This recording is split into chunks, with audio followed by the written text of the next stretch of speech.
আচ্ছা।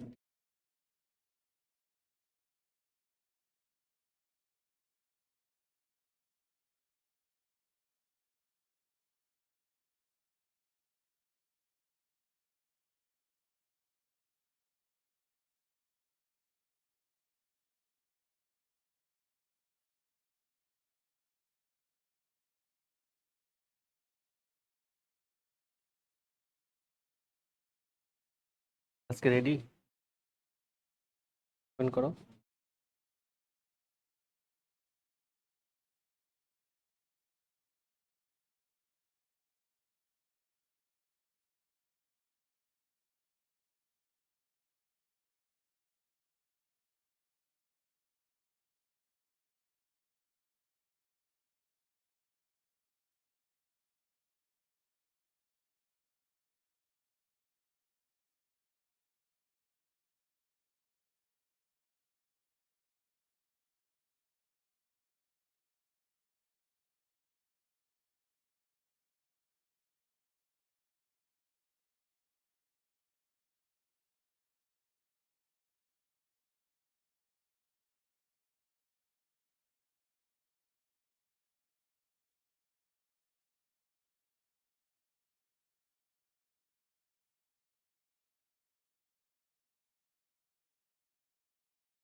কথা কি শোনা যাচ্ছে?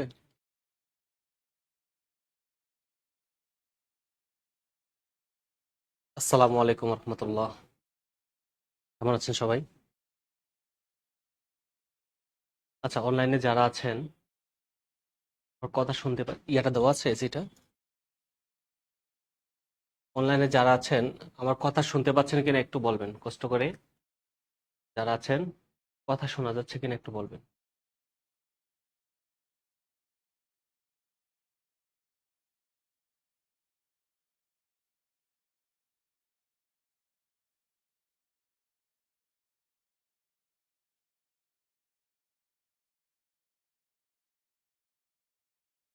ওকে,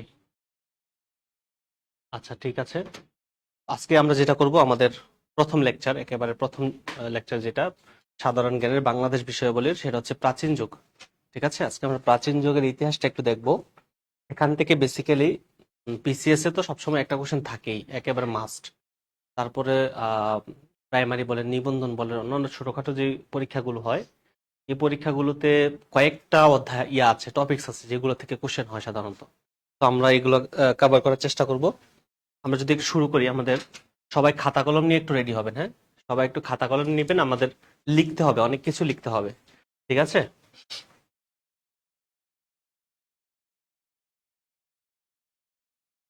আমরা শুরু করি।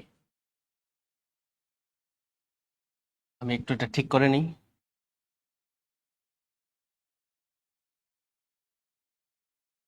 প্রাচীন যুগ।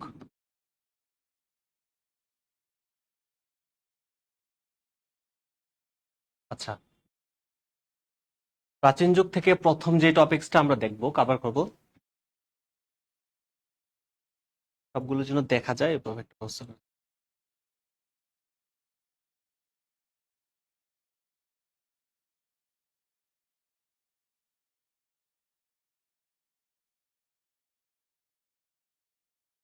আচ্ছা, প্রথম যে টপিকসটা আমরা কভার করব সেটা হচ্ছে বাঙালি জাতির উৎপত্তি। এটা ছোট্ট একটা টপিকস, 2 মিনিটে আমরা শেষ করে দিব, হ্যাঁ? বাঙালি জাতির উৎপত্তি, আমরা এটা নিয়ে একটু কথা বলবো।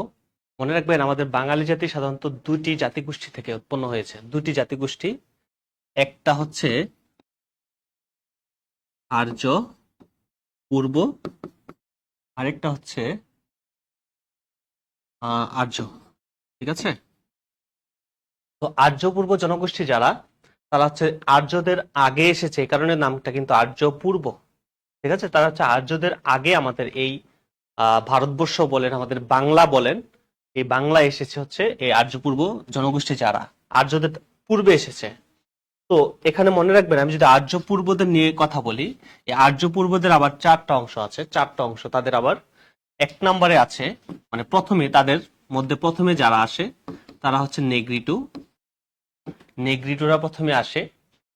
নেগ্রিটির পরে নেগ্রিটুর পরে যারা আসে তারা হচ্ছে অস্ট্রিক। অস্ট্রিক অস্ট্রিকদের পরে যারা আসে তারা হচ্ছে দ্রাবিড়। সর্বশেষে যারা আসে তারা হচ্ছে হোটচিনীয়। তাদের আরেক নাম হচ্ছে কি ভাইয়া? মঙ্গোলীয় জনগোষ্ঠী।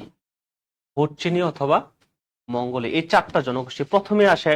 নেগ্রিটুরা, আর্য পূর্বদের মধ্যে প্রথমে আসে নেগ্রিটুরা। আপনারা মনে রাখবেন, এই যে নেগ্রিটু যে জনগোষ্ঠী, এটা সাধারণত আমরা নিগ্রু বলে যাদেরকে জানি, এরা এসেছে সাধারণত পূর্ব আফ্রিকা থেকে।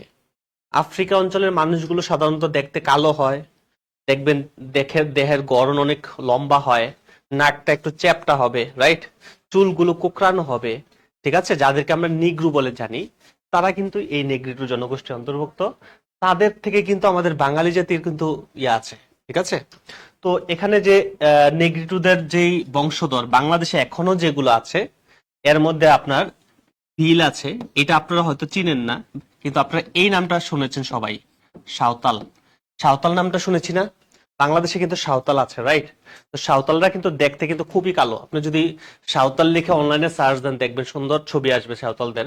তারা কিন্তু দেখতে কালো হবে এরকম। এবং এই ভিল, সাঁওতাল, আরেকটা আছে মুন্ডা। এই তিনটা জনগোষ্ঠী কিন্তু বাংলাদেশে আছে এখনো। তারা হচ্ছে নেগ্রিটুদের বংশোদ্ভূত। ঠিক আছে, এরপরে আসেন নেগ্রিটুদের পরে যারা আছে অস্ট্রিক। তো এখান থেকে আরেকটু ক্লিয়ার করলে ভালো হয়। কি ক্লিয়ার করবো ভাই? আচ্ছা, এই অস্ট্রিক থেকে মনে রাখবেন, এটার মধ্যে একটা স্টার মারবেন, কারণ এখান থেকে কোশ্চেন, যদি এখান থেকে কোশ্চেন হয়, এই অস্ট্রিক থেকে কোশ্চেন হওয়ার সম্ভাবনা 99%। শুধু একটা কোশ্চেন, সেটা হচ্ছে কি, যে এই অস্ট্রিক থেকে আমাদের বাঙালি জাতি উৎপত্তি। একেবারে বেসিক্যালি বাঙালি রুট হচ্ছে এই অস্ট্রিক। ঠিক আছে, তার মানে এখানে লিখবেন যে বাঙালি জাতির আদি অংশ গড়ে ওঠে হচ্ছে এই অস্ট্রিক থেকে। তাহলে বাঙালি জাতির আদি অংশ গড়ে ওঠে হচ্ছে এই অস্ট্রিক থেকে। আচ্ছা, লিখা ক্লিয়ার করলে না? আমি একটু পরে আচ্ছা, এগুলো তো লিখে ফেলেছি, এরপরে বড় করে লিখবো। ঠিক আছে, আমি লিখে বলে দিচ্ছি যে নেগ্রিটুদের মধ্যে লিখেছি ভিল, সাঁওতাল, মুন্ডা। আর অস্ট্রিকদের থেকে লিখেছি বাঙালি জাতির আদি অংশ গড়ে ওঠে হচ্ছে এই অস্ট্রিক থেকে। হ্যাঁ, এটা মনে রাখবেন।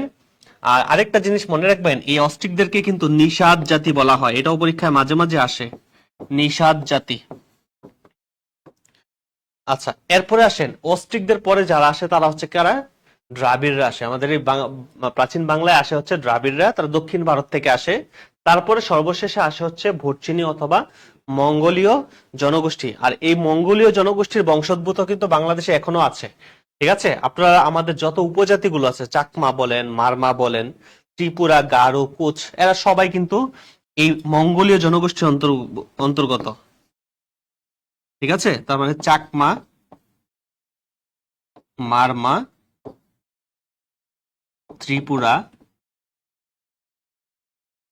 তারপরে গারো, এরা সবাই কিন্তু হচ্ছে আপনার এই ভোটচিনি অথবা মঙ্গোলীয় জনগোষ্ঠীর অন্তর্গত। তো এরা সবাই কিন্তু ছিল হচ্ছে আর্য পূর্ব জনগোষ্ঠী, রাইট। আর্য পূর্ব, এই আর্য পূর্বদের মধ্যে একটা জিনিস খেয়াল করে দেখেন তো, আপনি একটা কোশ্চেন পাবেন মাঝে মাঝে, যেটা হচ্ছে বাঙালিদেরকে শঙ্কর জাতি বলা হয়। এটা কারণটা হচ্ছে, দেখেন, এই যে দেখেন, বাঙালি জাতির মেইন অংশটা কিন্তু অস্ট্রিকদের থেকে, রাইট। তারপরে যারা আসছে দ্রাবিড়রা, তারা কিন্তু এসে তাদের সাথে মিলেমিশে বসবাস করেছে, তো তাদের বিয়ে শাদী হয়েছে, বংশ বেড়েছে তাদের সাথে। তার মানে এখানেও কিন্তু বাঙালির রক্ত তাদের মধ্যেও আছে। এরপরে ভুরচিনীয় বা মঙ্গোলীয়দের মধ্যে বর্তমানে চাকমাদের সাথে কিন্তু বাঙালিদের সম্পর্ক হচ্ছে, রাইট? সো এই কারণে আমরা বলতেছি যে বিভিন্ন জাতিগোষ্ঠীর সংমিশ্রণে যেহেতু বাঙালি জাতির উৎপত্তি, এ কারণে বাঙালি জাতিকে কি বলা হয় ভাই? সংকর জাতি। পরীক্ষা এটা কিন্তু রিটেনের পরীক্ষা আসে যে বাঙালি জাতিকে কেন সংকর জাতি বলা হয়? সংকর জাতি। তার মানে আপনি দেখতে পাচ্ছেন বাঙালিদের মধ্যে অস্ট্রিকদের রক্ত আছে, দ্রাবিড়দের রক্ত আছে, ভুরচিনীয় বা মঙ্গোলীয়দের রক্ত আছে। পরবর্তীতে আমরা দেখবো আর্যরা এখানে এসেছে, ঠিক আছে? এরপরও আরো দেখবেন ইউরোপ থেকে বিভিন্ন ব্যবসায়ীরা এসেছিল, পর্তুগিজরা, ইংরেজরা, তাই না? সো এই যে দিনেমাররা এসেছিল, তারাও তো এখানে থেকেছে, বিয়ে শাদী করেছে, ঠিক আছে? এরপরে আমরা দেখেছি আমাদের আরবীয় থেকে বিভিন্ন মুসলিমরা এসেছিল, তাই না? বিভিন্ন সময় বিভিন্ন মুসলিমরা এসেছিল। এই যে বিভিন্ন জাতিগোষ্ঠীর সংমিশ্রণে যেহেতু বাঙালি জাতির উৎপত্তি হয়েছে, এ কারণে বাঙালি জাতিকে কি বলা হয় ভাই? সংকর জাতি। পারবেন তো? আচ্ছা, এবার আসেন। তো আর্য পূর্বদের পরে আমরা দেখবো হচ্ছে আর্য জনগোষ্ঠী। তো আর্যদের থেকে মনে রাখবেন এরা হচ্ছে, এই আর্যরা হচ্ছে ইন্দো ইউরোপীয় জনগোষ্ঠী অন্তর্ভুক্ত। ইন্দো ইউরোপীয় জনগোষ্ঠী অন্তর্ভুক্ত। আর ইন্দো ইউরোপীয় জনগোষ্ঠীর আমরা জানি যে দুইটা শাখা আছে, একটা হচ্ছে কি ক্যান্তম, আর একটা হচ্ছে কি শতম। আপনারা জানেন যে বাংলা ভাষা যে উৎপত্তি হয়েছে, এটা কোথা থেকে উৎপত্তি হয়েছে? এই শতম থেকে না? কোথা থেকে উৎপত্তি হয়েছে? এই যে এই শতম থেকে, ইন্দো ইউরোপীয় ভাষাগোষ্ঠীর শতম থেকে কিন্তু আমাদের বাংলা ভাষার উৎপত্তি। এটা বাংলাতে আসে সাধারণত, ঠিক আছে? আর আরেকটা জিনিস মনে রাখবেন যে এই আর্যদের ধর্মগ্রন্থ, আর্যদের ধর্মগ্রন্থের নাম কি বলেন তো? বেদ। এইটাই পরীক্ষায় আসে, তো এইটার মধ্যে একটা স্টার পড়বে। তাহলে এখান থেকে আমি 3 স্টার দিলাম কোনটা? শুধুমাত্র অস্ট্রিকের মধ্যে 3 স্টার দিলাম, আর এখানে একটা 3 স্টার দিলাম, যেটা হচ্ছে আর্যদের ধর্মগ্রন্থের নাম বেদ। মনে রাখবেন ভারতবর্ষে যে হিন্দু যে সভ্যতা গড়ে উঠেছে, হিন্দু, এটা কিন্তু এই আর্যদের সৃষ্টি, ঠিক আছে? তার মানে এই হিন্দুদের জনক বলা হয় কিন্তু এই আর্যদেরকে। তাদের মধ্য থেকে হিন্দুদের উৎপত্তি হয়েছে, ঠিক আছে? সনাতন যে ধর্মটা এরা নিয়ে এসেছে হচ্ছে আমাদের এই আর্যরা, ঠিক আছে? আচ্ছা, এবার আসেন আমরা এই টপিকসটা দেখলাম বাঙালি জাতির উৎপত্তি নিয়ে। এবার আমরা দেখব হচ্ছে আরেকটা টপিক দেখব। এতটুকু যদি সবার হয়ে থাকে, অনলাইনে যারা আছেন জাস্ট ডান ডি লিখবেন, ডি লিখবেন, হ্যাঁ? যাদের হয়ে যাবে তারা হচ্ছে ডি লিখবেন, যাদের হয় নাই এখন একটা স্ক্রিনশট নিয়ে রাখবেন, ঠিক আছে? একটা স্ক্রিনশট নিয়ে রাখবেন।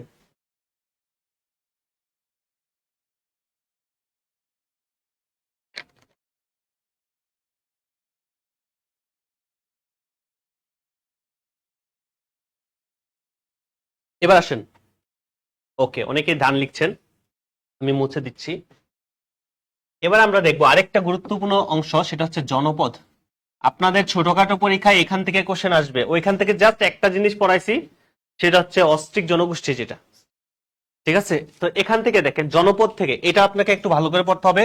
ছোটখাটো পরীক্ষায় এখান থেকে কোশ্চেন আসবে, হ্যাঁ? আচ্ছা আচ্ছা, আমি স্পষ্ট করে লেখার চেষ্টা করতেছি, ছোট করে লেখা অভ্যাস তো। আর আমি এখানে একটু বড় করে লিখছি, কিন্তু ক্যামেরাতে একটু ছোট দেখাচ্ছে। আচ্ছা, যাই হোক, সমস্যা নেই।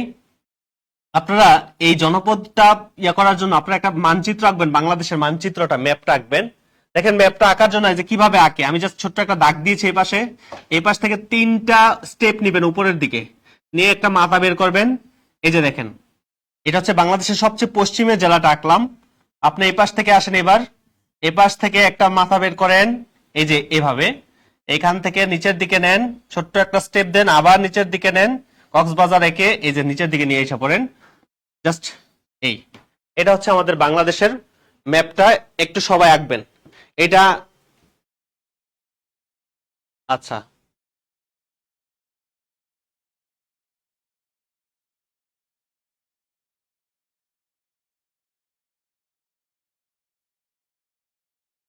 কে কেমন এঁকেছেন সেটা স্ক্রিনশট দিবেন কিন্তু আমাকে, ঠিক আছে?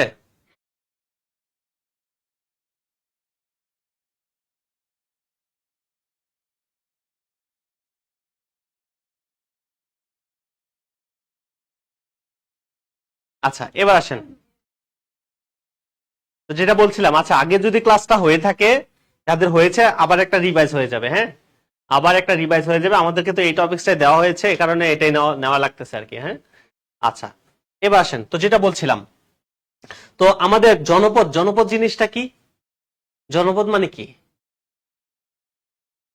যেখানে মানুষ বসবাস করে সেগুলোকে সাধারণত জনপদ বলা হয়। বর্তমানে যেমন বিভিন্ন জেলার নামকরণ করা হয়, তৎকালীন সময় এরকম জেলা টেলা ছিল না, ওই যেখানে মানুষজন ছিল ওইটাকে একটা জনপদ ধরা হতো।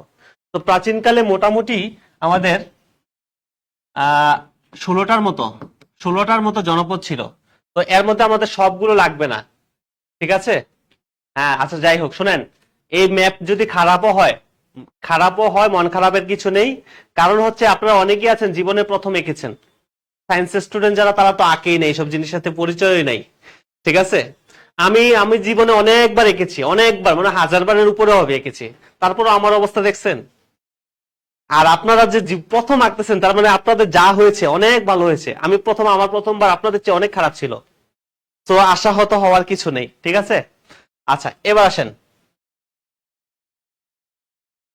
আহ এবার আসেন, তো যেটা বলছিলাম, তো আমরা যে জনপদগুলো দেখবো সব এর মধ্যে আপনি একটা মানচিত্রটা একটু খেয়াল করে দেখেন। প্রথম যারা আছেন, আপনারা জানেন যে কোনো মানচিত্রের উপরের দিকে কোন দিক? উত্তর। নিচের দিকে দক্ষিণ। তারপরে এ পাশে কোন দিক? ডান দিকে পূর্ব দিক। আর এই বাম দিকের এই পাশটা হচ্ছে পশ্চিম, পশ্চিম দিক, ঠিক আছে? আচ্ছা, তাহলে আমাদের এই অঞ্চলটা, যেটা আমাদের যে অঞ্চলটা, এটা হচ্ছে আমাদের উত্তরবঙ্গ, রাইট?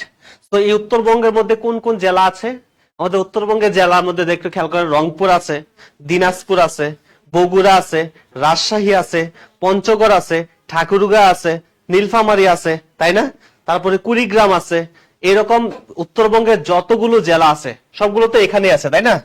তো এই উত্তরবঙ্গের মধ্যে আমাদের একটা জনপদ ছিল, একটা নামে ছিল, সেটা হচ্ছে, এখানে যে জনপদটা ছিল এটার নাম ছিল হচ্ছে পুন্ড্র। কি নাম ছিল ভাইয়া? পুন্ড্র। মনে রাখবেন, পুন্ড্র থেকে একটা জিনিস মনে রাখবেন, যে এটা হচ্ছে সবচেয়ে প্রাচীন। পুন্ড্র থেকে মনে রাখবেন, এটা হচ্ছে সবচেয়ে, যতগুলো জনপদ ছিল তার মধ্যে সবচেয়ে প্রাচীন জনপদ হচ্ছে এটা, পুন্ড্র জনপদ। তাহলে পুন্ড্র জনপদের মধ্যে যে জেলাগুলো আছে, আপনারা যদি আমি 4টা জেলা লিখে দিব পুন্ড্র জনপদের মধ্যে, একটা হচ্ছে বগুড়া, একটা হচ্ছে রাজশাহী, একটা হচ্ছে রংপুর, আর একটা হচ্ছে দিনাজপুর। এই 4টা জেলা লিখে নেবেন, যে পুন্ড্র জনপদের মধ্যে এই 4টা জেলা ছিল, বগুড়া, রাজশাহী, রংপুর আর হচ্ছে দিনাজপুর।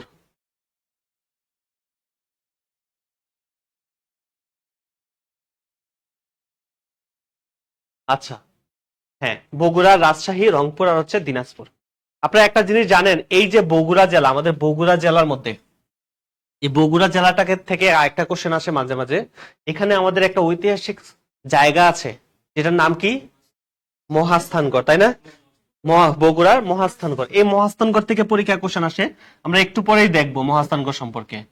মহাস্থানগড়, এখান থেকে একটা কোশ্চেন মাঝে মাঝে আসে, ঠিক আছে? আচ্ছা, পুন্ড্র জনপদের পরে আমরা যে জনপদটা দেখবো, দেখেন, খেয়াল করে দেখেন তো, এই যে অঞ্চলটা, এই অঞ্চলটার নাম কি? কেউ কি বলতে পারবেন এই অঞ্চলটার নাম কি? এই অঞ্চলটার নাম হচ্ছে পার্বত্য অঞ্চল, রাইট? যেখানে যত পাহাড় পর্বত আছে, বাংলাদেশের যত পাহাড় পর্বত আছে 90% কোন জায়গা আছে ভাই? এই জায়গাটার মধ্যেই আছে, ঠিক আছে? তার মানে হচ্ছে, এই কারণে তো এটাকে পার্বত্য অঞ্চল বলে। পার্বত্য অঞ্চলে কয়টা জেলা আছে? 3টি জেলা আছে, রাঙামাটি আছে, খাগড়াছড়ি আছে, বান্দরবান আছে, তাই না? রাঙামাটি, খাগড়াছড়ি আর হচ্ছে বান্দরবান। তো এটা হচ্ছে আমাদের পার্বত্য অঞ্চল। আর এই অঞ্চলটা, যেটা এই যে এই অঞ্চলটা, এটা হচ্ছে আমাদের সিলেট অঞ্চল। এটা কি ভাই? সিলেট অঞ্চল। তারপরে এই যে দুইটা অঞ্চল, এই দুইটা অঞ্চল মিলে একটা জনপদ ছিল, যেটা পার্বত্য চট্টগ্রাম আর হচ্ছে সিলেট মিলে একটা জনপদ ছিল, যেটার নাম কি ভাই? হরিকেল জনপদ। তার মানে এখানে আজ ছিল আমাদের হরিকেল। তাহলে হরিকেলের মধ্যে কোন কোন জেলা ছিল? হরিকেলের মধ্যে হচ্ছে চট্টগ্রাম বা পার্বত্য চট্টগ্রাম আর হচ্ছে সিলেট। হরিকেলের মধ্যে হচ্ছে পার্বত্য চট্টগ্রাম আর হচ্ছে সিলেট।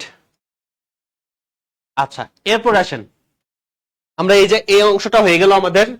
এরপর আসেন, এই হরিকেলের পাশেই আরেকটা জনপদ ছিল, এই যে এই জায়গাটা, এই জায়গাটার মধ্যে একটা জনপদ ছিল যেটা হচ্ছে আমাদের ঢাকাকে কেন্দ্র করে, ঠিক আছে। এখানে একটা জনপদ ছিল, এই জনপদটার নাম হচ্ছে আপনার সমতট। তার মানে সমতটের মধ্যে দুইটা জেলা মনে রাখবেন, একটা হচ্ছে কুমিল্লা, কুমিল্লা, আরেকটা হচ্ছে ইউনাইটেড স্টেটস অফ নোয়াখালী, ঠিক আছে। এই দুইটা জেলা, একটা হচ্ছে কুমিল্লা আর একটা হচ্ছে নোয়াখালী, এই দুইটা অঞ্চল হচ্ছে আমাদের সমতটের মধ্যে। কুমিল্লা আর হচ্ছে নোয়াখালী সমতট জনপদের মধ্যে ছিল, ঠিক আছে। এবার আসেন, আমরা দেখব এই সমতটের পরে দেখেন বাকি যে পুরো অংশটা আছে, দেখেন খেয়াল করেন এই অংশটা আমাদের ময়মনসিংহ অঞ্চলটা, তারপরে বাংলাদেশের, আচ্ছা এখানে আরেকটা ছোট্ট একটা জেলা, এখানে একটা জনপদ ছিল আমাদের। আচ্ছা বাংলাদেশের সবচেয়ে পশ্চিমের অংশ কি এই জায়গাটার মধ্যে না? সবচেয়ে পশ্চিমের জেলা কি এই অংশটা না? বলতে পারবে এই জেলাটার নাম কি? চাপাই নবাবগঞ্জ, রাইট। এই যে মনে রাখবেন কেমনে, দেখেন এই যে মানচিত্রে এই পাশে চাপানো না, তো এই দিয়ে দিয়ে মনে রাখতে পারেন যে আমাদের সবচেয়ে পশ্চিমের জেলা হচ্ছে চাপানো, যেহেতু এখানে চাপাই নবাবগঞ্জ, ঠিক আছে। চাপাই নবাবগঞ্জকে ঘিরে একটা কোশ্চেন আসে, আমরা এটা একটু পরে দেখব। তো এখানে যে জনপদটা ছিল একটাই জেলা, এই চাপাই নবাবগঞ্জ, আর এখানে ভারতের কিছু জায়গা আছে মালদহ, মুর্শিদাবাদ, বীরভূম, এই অঞ্চলগুলো মিলে যেই জনপদটা ছিল এখানে, এই জনপদটার নাম হচ্ছে গৌড়। কি জনপদ ভাই? তাহলে গৌড় জনপদের মধ্যে বাংলাদেশের একটাই জেলা, জেলাটার নাম কি? চাপাই নবাবগঞ্জ। তাহলে গৌড় জনপদের মধ্যে আমাদের একটাই জেলা, যেটার নাম হচ্ছে চাপাই নবাবগঞ্জ, ঠিক আছে। আচ্ছা এবার আসেন, এই যে দেখেন এই যে গৌড় নামটা একটু পরে কিন্তু আপনারা আবার পড়বেন, দেখবেন আমি আবার নিয়ে আসবো গৌড় সম্পর্কে, আমাদের বংশগুলো পড়ার সময় গৌড়টা আবার আসবে। তো দেখেন এই গৌড় যেহেতু চাপাই নবাবগঞ্জে আছে, চাপাই নবাবগঞ্জ আমরা জানলাম বাংলাদেশের সবচেয়ে পশ্চিমের জেলা, এটা জানলাম। এই চাপাই নবাবগঞ্জে আরেকটা কোশ্চেন লিখে রাখেন এখানে, যে এই যে চাপাই নবাবগঞ্জ, এই চাপাই নবাবগঞ্জে আমাদের একজন বীরশ্রেষ্ঠর কবর আছে। আপনারা কি জানেন এখানে কার কবর আছে? ক্যাপ্টেন মহিউদ্দিন জাহাঙ্গীরের কবর আছে। ক্যাপ্টেন, এটাও পরীক্ষা আসে, মহিউদ্দিন জাহাঙ্গীরের কবর আছে। ক্যাপ্টেন মহিউদ্দিন জাহাঙ্গীরের সমাধি, এই সমাধি আছে হচ্ছে এই চাপাই নবাবগঞ্জে।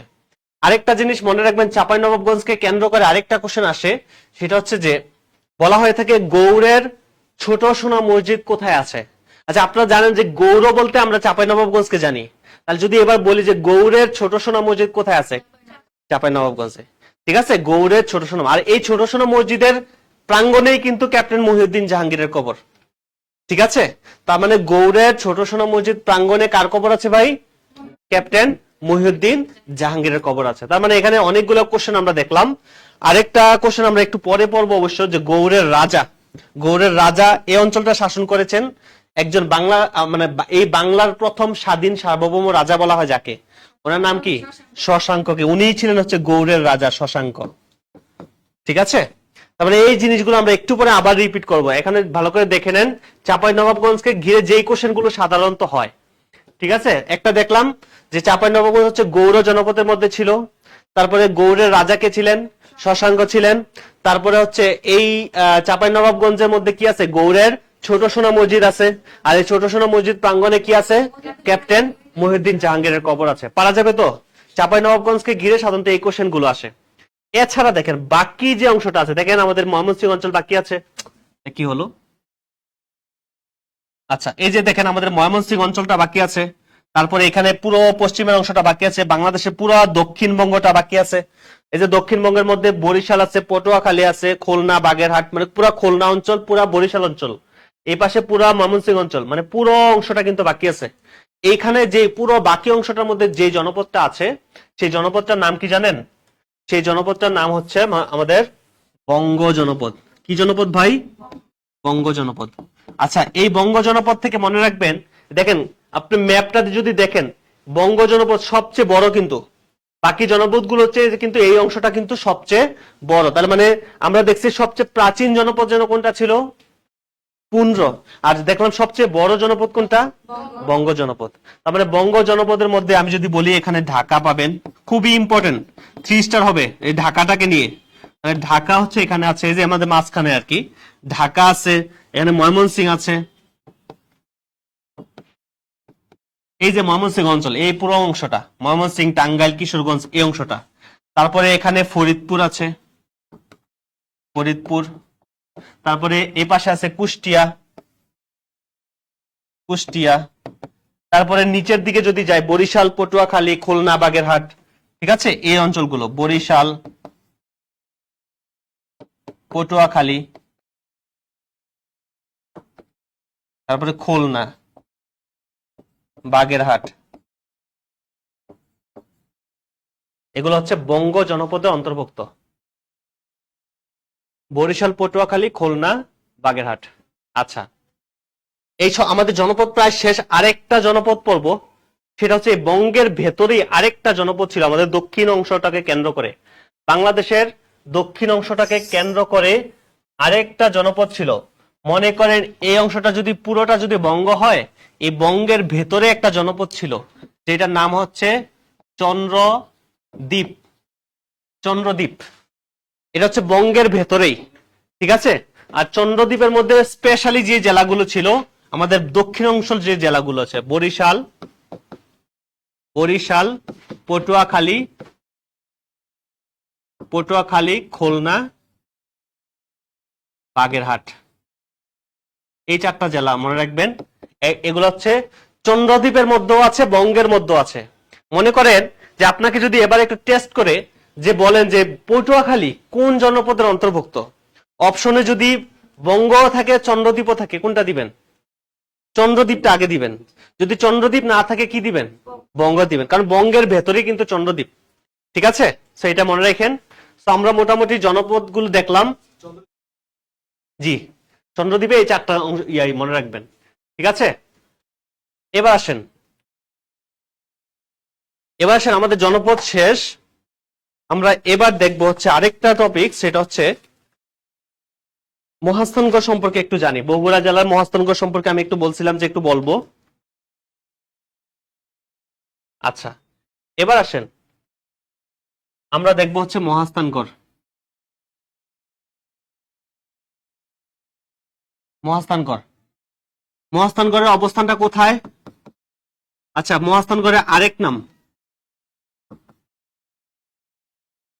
আরেক নাম, আরেক নাম হচ্ছে পুন্ড্রনগর অথবা পুন্ড্র বর্ধন। এটা যতটুকু ইম্পর্টেন্ট তার চেয়ে বেশি ইম্পর্টেন্ট হচ্ছে, আচ্ছা, বঙ্গ জনপদের নামগুলো। আপনি বঙ্গ জনপদের ম্যাপটা খেয়াল করেন, ময়মনসিংহ অঞ্চল পুরোটা রয়ে গেছে, ঢাকা, এপাশে কুষ্টিয়া আছে একেবারে পশ্চিমের দিকে, মানে চাঁপাইনবাবগঞ্জের নিচের অংশটা, তার কুষ্টিয়া আছে, ফরিদপুর আছে, পাবনা আছে।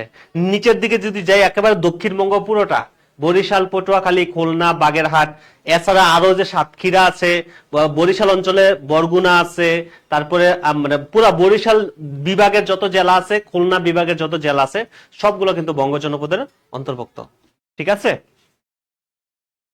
বঙ্গ জনপদ, না না না, রাজশাহী, বগুড়া, রাজশাহী, রংপুর, দিনাজপুর এগুলা পড়ছে আবার পুন্ড্রের মধ্যে, ঠিক আছে।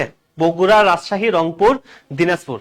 আচ্ছা, এবার আসেন, তো যেটা বলছিলাম, হ্যাঁ, যেটা বলছিলাম যে এই মহাস্থানগড় আরেক নাম হচ্ছে পুন্ড্রনগর বা পুন্ড্রবর্ধন। এখানে অবস্থানটা সবচেয়ে বেশি ইম্পর্টেন্ট, যে মহাস্থানগড় কোথায় আছে। সবাই জানি বগুড়া জেলায়, এটা সাধারণত আসে না। তাহলে বগুড়া জেলার উপজেলাটার নামটা মনে রাখতে হবে, শিবগঞ্জ। বগুড়া জেলার শিবগঞ্জ উপজেলার, বগুড়া জেলার শিবগঞ্জ উপজেলার আরেকটা ডেটা মনে রাখবেন, করতোয়া নদীর তীরে, করতোয়া নদীর তীরে হচ্ছে এই মহাস্থানগড় অবস্থিত। বগুড়া জেলার শিবগঞ্জ উপজেলার করতোয়া নদীর তীরে হচ্ছে এই মহাস্থানগড় অবস্থিত। এরপর আসেন, এই মহাস্থানগড় সম্পর্কে আমরা আরো কিছু তথ্য জানবো। সেটা হচ্ছে দেখেন যে আমাদের দুটি, আমরা রাজবংশগুলো একটু পরেই পড়বো, যে আমাদের প্রাচীন যে বড় বড় রাজবংশগুলো আছে যারা হচ্ছে পুরো ভারতবর্ষ চালিয়েছে, ভারতবর্ষ বলতে কতটুকু আমাদের পুরো দক্ষিণ এশিয়া যারা রাজত্ব করেছে, দুটি রাজবংশ কিন্তু আমাদের এই বাংলায় এসেছিল এবং বাংলায় কিন্তু এই মহাস্থান করেই এসেছিল। মানে তারা যে আমাদের বাংলাদেশে এসেছে বা এই প্রাচীন বাংলায় এসেছে, এখানে কিন্তু বর্তমানে যেমন ঢাকা জনপ্রিয়, চিটাগং জনপ্রিয়, তৎকালীন সময় কিন্তু এই অঞ্চলগুলোকে কেউ চিনতো না। তৎকালীন সময় তারা চিনতো হচ্ছে কোন জায়গাটাকে, এই মহাস্থানগড়কে। দুইটা বংশ, দুইটা বড় বড় রাজবংশ কিন্তু এখানে এসেছিল। তার মানে বগুড়াবাসী যারা আসে তারা কিন্তু আসলেই অনেক লাকি, কারণ একেবারে প্রাচীন যুগে তারা হচ্ছে অনেক জনপ্রিয়, প্রাচীনকাল থেকে অনেক জনপ্রিয়। ঠিক আছে, তো যেটা বলছিলাম যে এই ইয়াতে আমাদের এই মহাস্থানগড়ের মধ্যে দুইটা রাজবংশ, একটা হচ্ছে মৌর্য আর একটা হচ্ছে গুপ্ত। এই মৌর্য ও গুপ্ত বংশের, এই দুইটা বংশের প্রাদেশিক রাজধানী, প্রাদেশিক মানে এই প্রদেশের প্রাদেশিক, এই রাজধানী স্থাপন করা হয় কিন্তু এই মহাস্থানগড়ে।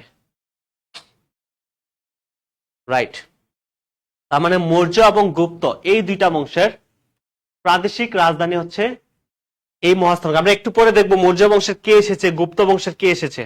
ঠিক আছে, আচ্ছা, এখানে আপনি এই মহাস্থানগড়ে গেলে কি কি পাবেন? এই মহাস্থানগড়ে গেলে আপনি পাবেন হচ্ছে এখানে আছে সুলতান শাহ বলখির মাজার, এখানে পাবেন হচ্ছে আপনি মহাস্থানগড়ে যদি যান আপনি পাবেন হচ্ছে পরশুরামের প্রাসাদ,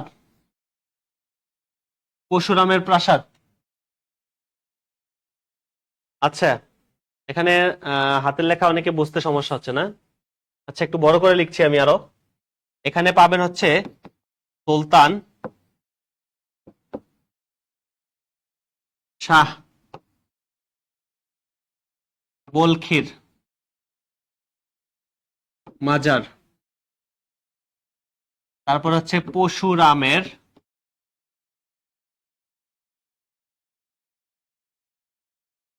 প্রাসাদ। সবচেয়ে গুরুত্বপূর্ণ ব্যাপার হচ্ছে এখানে কিন্তু আমরা ব্রাহ্মী লিপি পেয়েছি মহাস্থানগড় থেকে। ব্রাহ্মী লিপি এই জিনিসটা কি বুঝি? ব্রাহ্মী লিপিটা কি আসলে?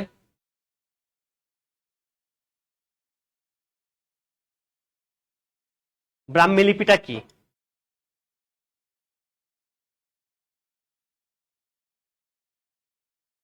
প্রাচীন রূপ, বাংলা লিপির প্রাচীন রূপ হচ্ছে ব্রাহ্মী লিপি। এই যে আমরা বাংলা লিপি লিখি, আমরা যে এই যে কটা যে এভাবেই লিখতে হবে, খ যে এইভাবেই লিখতে হবে, এই জিনিসগুলো জেনেছি কোনটার মধ্যে থেকে?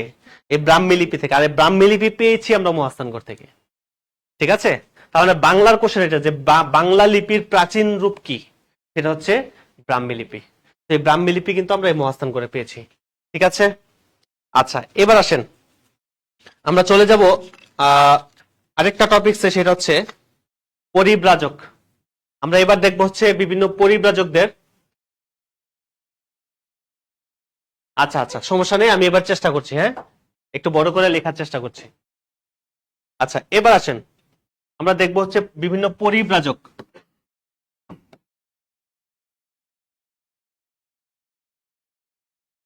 আচ্ছা, পরিব্রাজক জিনিসটা কি? পরিব্রাজক জিনিসটা কি বলেন তো? কেউ কি জানি পরিব্রাজক জিনিসটা কি? পরিব্রাজক হচ্ছে যারা আসলে ভ্রমণ করে, বিভিন্ন পর্যটক, তাদেরকে আমরা বলি হচ্ছে পরিব্রাজক। ঠিক আছে, তো আমরা কিছু পরিব্রাজকের নাম দেখব, মানে জনপ্রিয় যেগুলো পরীক্ষায় আসে সাধারণত। হ্যাঁ, ভ্রমণকারী। তো দেখেন প্রথম পরিব্রাজক একজনের নাম দেখব, ওনার নাম হচ্ছে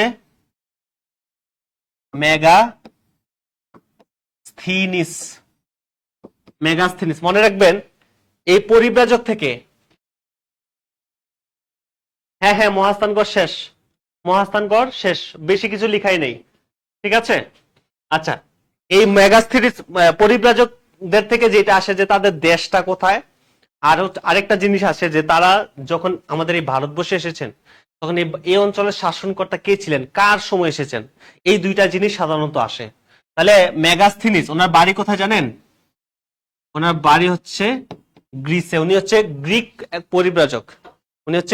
পরিব্রাজক, মেগাস্থিনিস। উনি যখন আসেন তখন আমাদের এই ভারতবর্ষের শাসনকর্তা ছিলেন ওনার নাম হচ্ছে চন্দ্রগুপ্ত মৌর্য। মৌর্য বংশের প্রতিষ্ঠাতা চন্দ্রগুপ্ত মৌর্য, উনি হচ্ছে এই ভারতবর্ষের শাসনকর্তা ছিলেন এই মেগাস্তিনিস যখন আসেন। তাহলে এটাকে শর্টকাট আমরা মনে রাখবো একটা লাইন দিয়ে, যেটার নাম হচ্ছে মেগাচন্দ্র দিয়ে। মেগাচন্দ্র দিয়ে মনে রাখবো। তাহলে মেগাচন্দ্র মানে কি, যে মেগাস্তিনিস আসেন, চন্দ্র মানে হচ্ছে চন্দ্রগুপ্ত মৌর্যের সময়, মেগাস্তিনিস আসেন চন্দ্রগুপ্ত মৌর্যের সময়। ঠিক আছে, মেগাস্তিনিসের পরে আমরা দেখব হচ্ছে ফা হিয়েন, আরেকজন পরিব্রাজক। ওনার বাড়ি কোথায়? উনি এসেছেন হচ্ছে চীন থেকে, উনি একজন চৈনিক পরিব্রাজক। ঠিক আছে, চীন থেকে এসেছেন। উনি যখন আসেন তখন ভারতবর্ষের শাসনকর্তা ছিলেন হচ্ছে দ্বিতীয় চন্দ্রগুপ্ত। ভারতবর্ষের শাসনকর্তা ছিলেন হচ্ছে দ্বিতীয় চন্দ্রগুপ্ত। আচ্ছা, এটাকে কেমনে মনে রাখবো? এটাকে মনে রাখবো একটা লাইন দিয়ে, সেটা হচ্ছে ফাহাদ। ফাহাদ দিয়ে মনে রাখবো। ফাহাদ দিয়ে কেমনে মনে রাখবো? দেখেন, ফাহা মানে হচ্ছে ফাহিয়েন, আর দ দিয়ে হচ্ছে দ্বিতীয় চন্দ্রগুপ্ত। এটা দিয়ে মনে রাখার চেষ্টা করব। ঠিক আছে, আগেরটা যেমন আমরা মেগাচন্দ্র দিয়ে মনে রাখার চেষ্টা করেছি, যে মেগাস্তিনিস আসেন চন্দ্রগুপ্ত মৌর্যের সময়, এইটা মনে রাখবো হচ্ছে ফাহাদ দিয়ে। ফাহা মানে ফাহিয়েন, দ দিয়ে হচ্ছে দ্বিতীয় চন্দ্রগুপ্ত। এরপরে আসেন, এরপরে আমরা দেখবো আরেকজন পরিব্রাজকের নাম, ওনার নাম হচ্ছে হিউয়েন সাং। উনিও একজন সৈনিক পরিব্রাজক, মানে চীন থেকে এসেছেন, ওনার বাড়িও চীনে। তো এই হিউয়েন সাং আসেন তখন আমাদের ভারতবর্ষের শাসনকর্তা ছিলেন হর্ষবর্ধন নামক একজন ব্যক্তি। হর্ষবর্ধন। তো এটা মনে রাখবো কিভাবে? দেখেন, এটা মনে রাখার সিস্টেমটা হচ্ছে, দেখেন, হ দিয়ে হিউয়েন সাং আর হ দিয়ে কি হর্ষবর্ধন, এভাবে মনে রাখবো। হ দিয়ে হিউয়েন সাং, হ দিয়ে হচ্ছে হর্ষবর্ধন। হ্যাঁ, এরপর আসেন, এখন আমি যতগুলো ক্যারেক্টার পড়িয়েছি তার মধ্যে এখন যার নামটা পড়াবো, উনি হচ্ছে, আরেকটু ক্লিয়ার করে, আর কত ক্লিয়ার করবো ভাই, অনেক বড় করে লিখছি না আমি, আর তো বড় করে লেখা যাচ্ছে না, আরেকটু বড় করে লিখবো। আচ্ছা, ওরা তো ক্যামেরা কিন্তু ইয়াতেই আছে, কাছাকাছি আছে। ঠিক আছে, আচ্ছা যাই হোক, আমি চেষ্টা করছি। হ্যাঁ, আচ্ছা, তো যেটা বলছিলাম, হ্যাঁ হ্যাঁ, যারা চীন থেকে আসেন, রাইট। তো এবার যে দেখেন, এখন যে যার নামটা পড়াবো, উনি হচ্ছে সবচেয়ে গুরুত্বপূর্ণ ক্যারেক্টার এই পরিব্রাজকদের মধ্যে, সবচেয়ে গুরুত্বপূর্ণ। ওনার নাম হচ্ছে ইবনে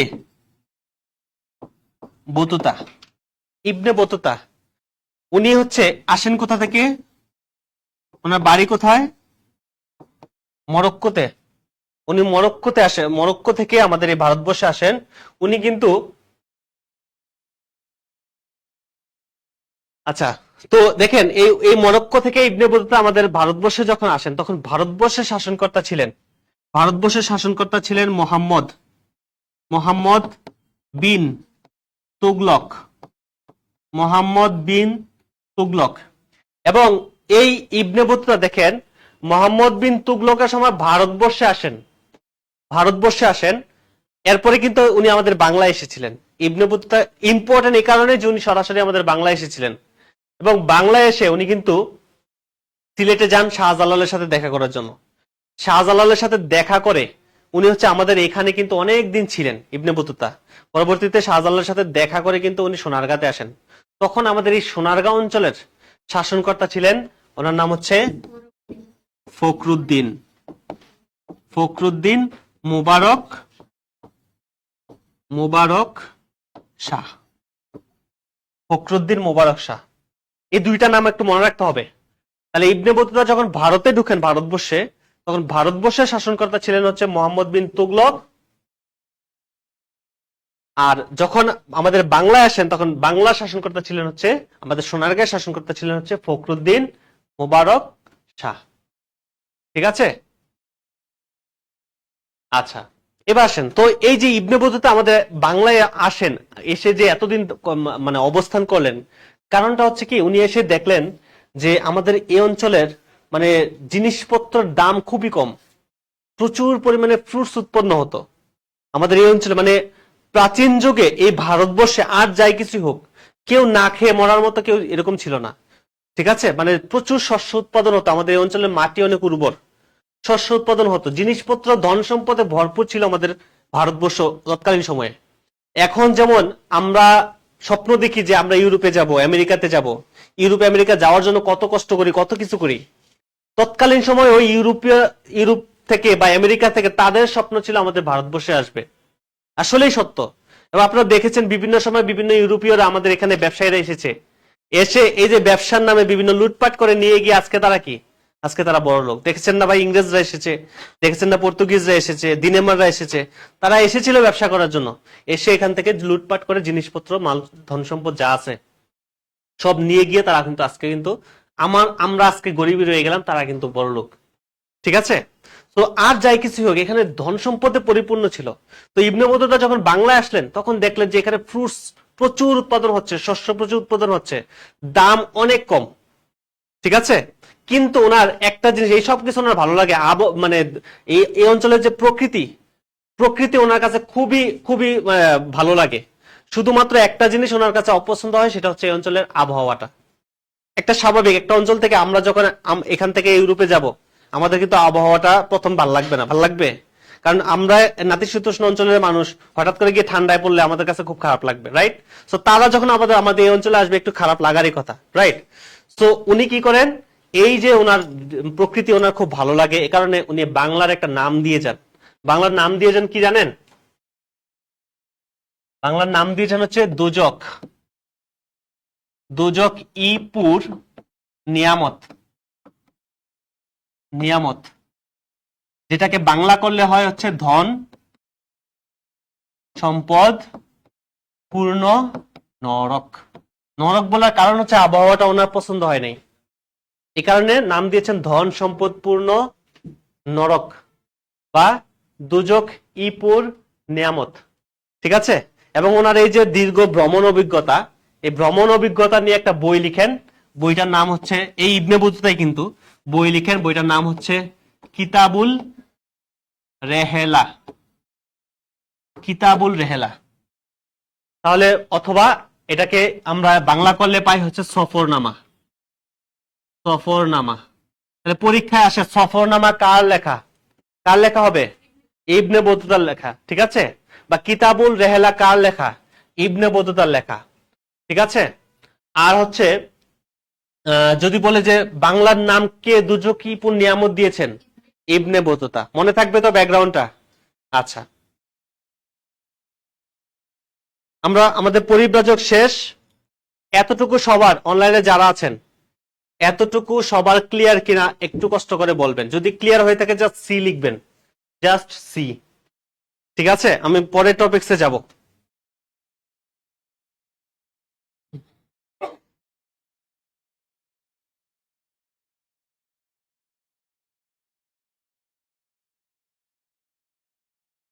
আচ্ছা, ওকে, আচ্ছা, অনেক ধন্যবাদ আপনাদের। এবার আসেন আমরা পরের টপিকসে যাই। আমরা এখন বিভিন্ন রাজবংশগুলো পড়ব, ভারতবর্ষের বিভিন্ন রাজবংশ, যেহেতু প্রাচীন যুগ পড়ছি আমরা, প্রাচীন যুগের বিভিন্ন রাজবংশের মধ্যে প্রথম রাজবংশ, ভারতবর্ষের প্রথম বংশ, যেটার নাম আমরা কি জানি? মৌর্য বংশ। এটা হচ্ছে ভারতবর্ষের প্রথম রাজবংশ, মৌর্য বংশ।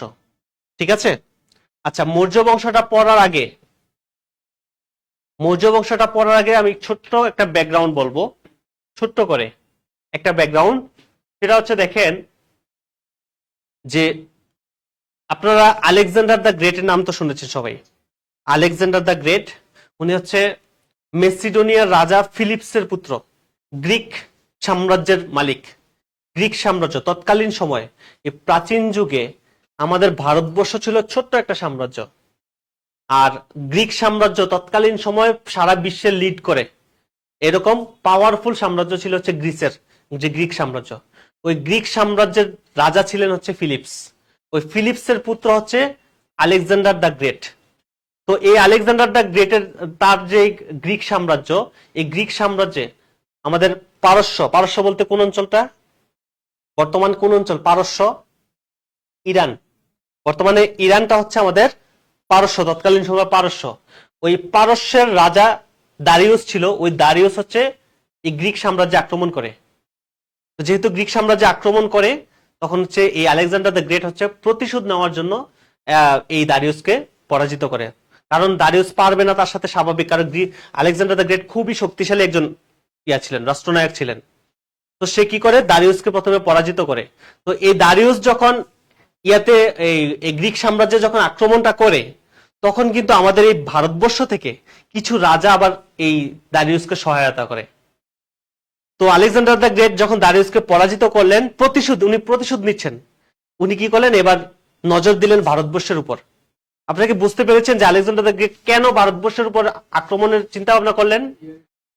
যেহেতু সাহায্য করেছে আমাদের এই অঞ্চল থেকে কিছু কিছু রাজা হচ্ছে এই দারিউসকে সহায়তা করেছে, এই কারণে উনি চিন্তা করেন যে উনি ভারতবর্ষ দখল করবেন। আর তৎকালীন সময় রাজাদের মেইন কাজ কি ছিল জানেন? যুদ্ধ করে করে রাজ্য বিস্তার করা, এটা ছিল তাদের মেইন কাজ। যে যত যুদ্ধ করে যতটুকু অংশ দখল করতে পারে, তাদের মেইন কাজই ছিল এটা। তো আলেকজান্ডার দ্য গ্রেট এবার ভারতবর্ষের দিকে নজর দিলেন।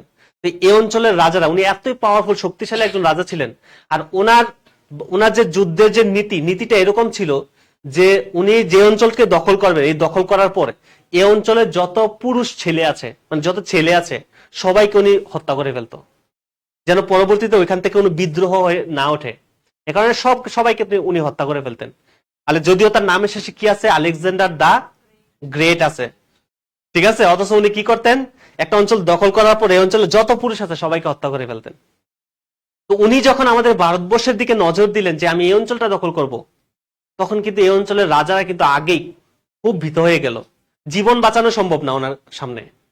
পরে কি করেন, উনি আসার আগে আমাদের ম্যাক্সিমাম রাজারা, এই অঞ্চলের ভারতবর্ষের ম্যাক্সিমাম রাজারাই হচ্ছে ওনার বশ্যতা স্বীকার করে, ওনাকে রাজা মেনে নেয়। তো কিছু প্রত্যেকটা ইয়ার মধ্যে কিছু কিছু ঘাড়তেরা মানুষ থাকে না? তো আমাদের এই অঞ্চলের একজন রাজা ছিল, ওনার নাম হচ্ছে পুরু, রাজা ছিল, ওনার নাম হচ্ছে পুরু। উনি কি করেন, উনি বলেন যে না, আমি ওনার বশ্যতা স্বীকার করব না, ওনাকে মেনে নিব না। তখন আলেকজান্ডার দ্য গ্রেটের সাথে ওনার একটা ছোটখাটো যুদ্ধ হলো। এখন উনি পরাজিত করবেন, এটাই স্বাভাবিক, ছোট একটা অঞ্চলের ছোট্ট একটা রাজা। তো উনি যখন পরাজিত হলেন, ওনাকে আটক করলেন, আলেকজান্ডার দ্য গ্রেট। আটক করার পর ওনাকে জিজ্ঞাসা করলেন যে, আলেকজান্ডার দ্য গ্রেট জিজ্ঞাসা করতেছে রাজা পুরুকে যে আপনি আমার কাছে কেমন ব্যবহার আশা করেন? তখন এই রাজা পুরু বলতেছে, দেখেন উনি একটা ছোট্ট অঞ্চলের রাজা, কিন্তু তার কথাটা খেয়াল করে দেখেন, উনি বলতেছে যে একজন রাজা আরেকজন রাজার কাছে যেমন ব্যবহার আশা করে, আমিও ঠিক আপনার কাছে তেমন ব্যবহারই আশা করি। ওনার এই কথা শুনে আলেকজান্ডার দ্য গ্রেট খুশি হয়ে এই ওনার যে অঞ্চল, জিলাম অঞ্চল যেটা, এই অঞ্চলটা ওনাকে মুক্তি দেয়, আবার তার অঞ্চলটা আবার তাকে ফিরিয়ে দিয়ে দেয়। কিন্তু পুরো ভারতবর্ষ দখল করলো না। এই যে অন্যান্য অঞ্চলের রাজারা তার বর্ষতা স্বীকার করে নিল, তার মানে কি আলেকজান্ডার কি করলো, পুরো ভারতবর্ষ দখল করে নিল, ওনাকে না ছেড়ে দিল, কিন্তু পুরো ভারতবর্ষ দখল করলো না। দখল করার পর এই যে আলেকজান্ডার দ্য গ্রেটের একজন সেনাপতি ছিল, ওনার নাম হচ্ছে সেলিউকাস। এই নামটা আপনাদের মনে রাখার জন্যই আমি এই কাহিনী বললাম, সেলিউকাস। এই সেলিউকাস ছিল আলেকজান্ডার দ্য গ্রেটের প্রধান সেনাপতি। এই সেলিউকাসকে দায়িত্ব দিয়ে, এই অঞ্চলের ভারতবর্ষের দায়িত্ব দিয়ে উনি আবার গ্রিক সাম্রাজ্যে বা মেসিডোনিয়াতে চলে যায় আলেকজান্ডার দ্য গ্রেট। তার মানে কি, এই সেলিউকাস আমাদের এই অঞ্চল শাসন করতে থাকলো, রাইট? তো এই যে দেখেন, আমি যে মৌর্য বংশ শুরু করেছি, মৌর্য বংশের প্রতিষ্ঠাতা কে? মৌর্য বংশের প্রতিষ্ঠাতা হচ্ছে চন্দ্রগুপ্ত। চন্দ্রগুপ্ত মৌর্য প্রতিষ্ঠাতা হচ্ছে কি ভাই? চন্দ্রগুপ্ত মৌর্য। উনি যে এই যে ভারতবর্ষে প্রথম রাজবংশ শুরু করেছেন, কাকে পরাজিত করে জানেন? এই সেলিউকাসকে পরাজিত করে। বুঝছেন তো ব্যাপারটা? তার মানে হচ্ছে, এই যে আমি যদি এর আগে এটা কাহিনীটা না বলে লিখতাম, আপনারা বলতেন যে সেলিউকাসকে কোথা থেকে নিয়ে আসলেন, ঠিক আছে? তার মানে হচ্ছে দেখেন, আলেকজান্ডারের সেনাপতি, আলেকজান্ডারের সেনাপতি সেলিউকাসকে, আজকে লেখা নিয়ে খুব ঝামেলায় আছি, সবাই আমার লেখা নিয়ে কমপ্লেন করছে, তার লেখা বোঝা যাচ্ছে না, লেখা বোঝা যাচ্ছে না। ঠিক আছে, আলেকজান্ডারের সেনাপতি সেলিউকাসকে পরাজিত করে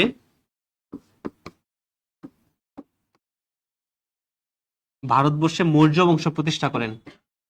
মৌর্য বংশ প্রতিষ্ঠা করেন। সেলিউকাসকে পরাজিত করে উনি হচ্ছে মৌর্য বংশ প্রতিষ্ঠা করেন। তাহলে যদি আমি বলি ভারতের প্রথম সম্রাট কে হবে বলেন তো? চন্দ্রগুপ্ত মৌর্য। যদি বলি ভারতের প্রথম বংশ কোনটা? ভারতবর্ষের মৌর্য বংশ, তাই না? আচ্ছা, এরপর আসেন, ওনার রাজধানীটা কোথায় ছিল? এই চন্দ্রগুপ্ত মৌর্যের রাজধানী কোথায় ছিল? না, ওনার রাজধানী ছিল হচ্ছে, ওনার রাজধানীটা ছিল হচ্ছে পাটলিপুত্র। পাটলিপুত্র বর্তমানে ভারতের বিহার রাজ্যের রাজধানী পাটনা। এই পাটনা আগে ছিল পাটলিপুত্র, ঠিক আছে? বর্তমানে যেটা পাটনা নাম বলে জানি, পাটনা, এটা বিহারের রাজধানী। ভারতের যে বিহার, ওই বিহারের রাজধানী হচ্ছে পাটনা, ঠিক আছে? এই চন্দ্রগুপ্ত মৌর্যের রাজধানী ছিল হচ্ছে এই পাটলিপুত্র। আচ্ছা, এরপর দেখেন ওনার প্রধানমন্ত্রী, এই চন্দ্রগুপ্ত মৌর্যের, আমি চন্দ্রগুপ্ত মৌর্য পড়াচ্ছি, মৌর্য বংশের, এই চন্দ্রগুপ্ত মৌর্যের প্রধানমন্ত্রী ছিলেন, প্রধানমন্ত্রী তৎকালীন সময়, বর্তমান সময় আমরা জানি প্রধানমন্ত্রী পোস্টটা হচ্ছে রাষ্ট্রের সর্বোচ্চ পোস্ট, তাই না? আমাদের এই সংসদীয় সরকার ব্যবস্থায় প্রধানমন্ত্রী হচ্ছে রাষ্ট্রের সর্বোচ্চ পোস্ট। কিন্তু এই যে রাজবংশের মধ্যে প্রধানমন্ত্রী পোস্ট কিন্তু সর্বোচ্চ পোস্ট না। রাজবংশের মধ্যে সর্বোচ্চ পোস্ট কে? যিনি হচ্ছে রাজা, সে হচ্ছে সর্বোচ্চ পোস্ট। তো প্রধানমন্ত্রী কি? প্রধানমন্ত্রী হচ্ছে যে হচ্ছে যুদ্ধ পরিচালনা করে, প্রশাসনিক কাজকর্ম করে, মানে রাজার পরের পোস্ট যে, সেটা হচ্ছে প্রধানমন্ত্রী, ঠিক আছে? তো ওনার যে প্রধানমন্ত্রী, উনি এই চন্দ্রগুপ্ত মৌর্য যাকে প্রধানমন্ত্রী নিয়োগ দিয়েছিলেন, ওনার নাম হচ্ছে চাণক্য। এই নামটা শুনেছি, চাণক্য। আরেক নাম, ওনার আরেকটা ছদ্মনাম আছে, এই নামটা আমরা সবাই শুনেছি, কৌটিল্য। কৌটিল্য বলে না, কৌটিল্যের অর্থশাস্ত্র, ঠিক আছে? এই হচ্ছে সেই কৌটিল্য বা চাণক্য। উনি হচ্ছে খুবই বিজ্ঞ, তৎকালীন সময় খুবই বিজ্ঞ একজন মানুষ।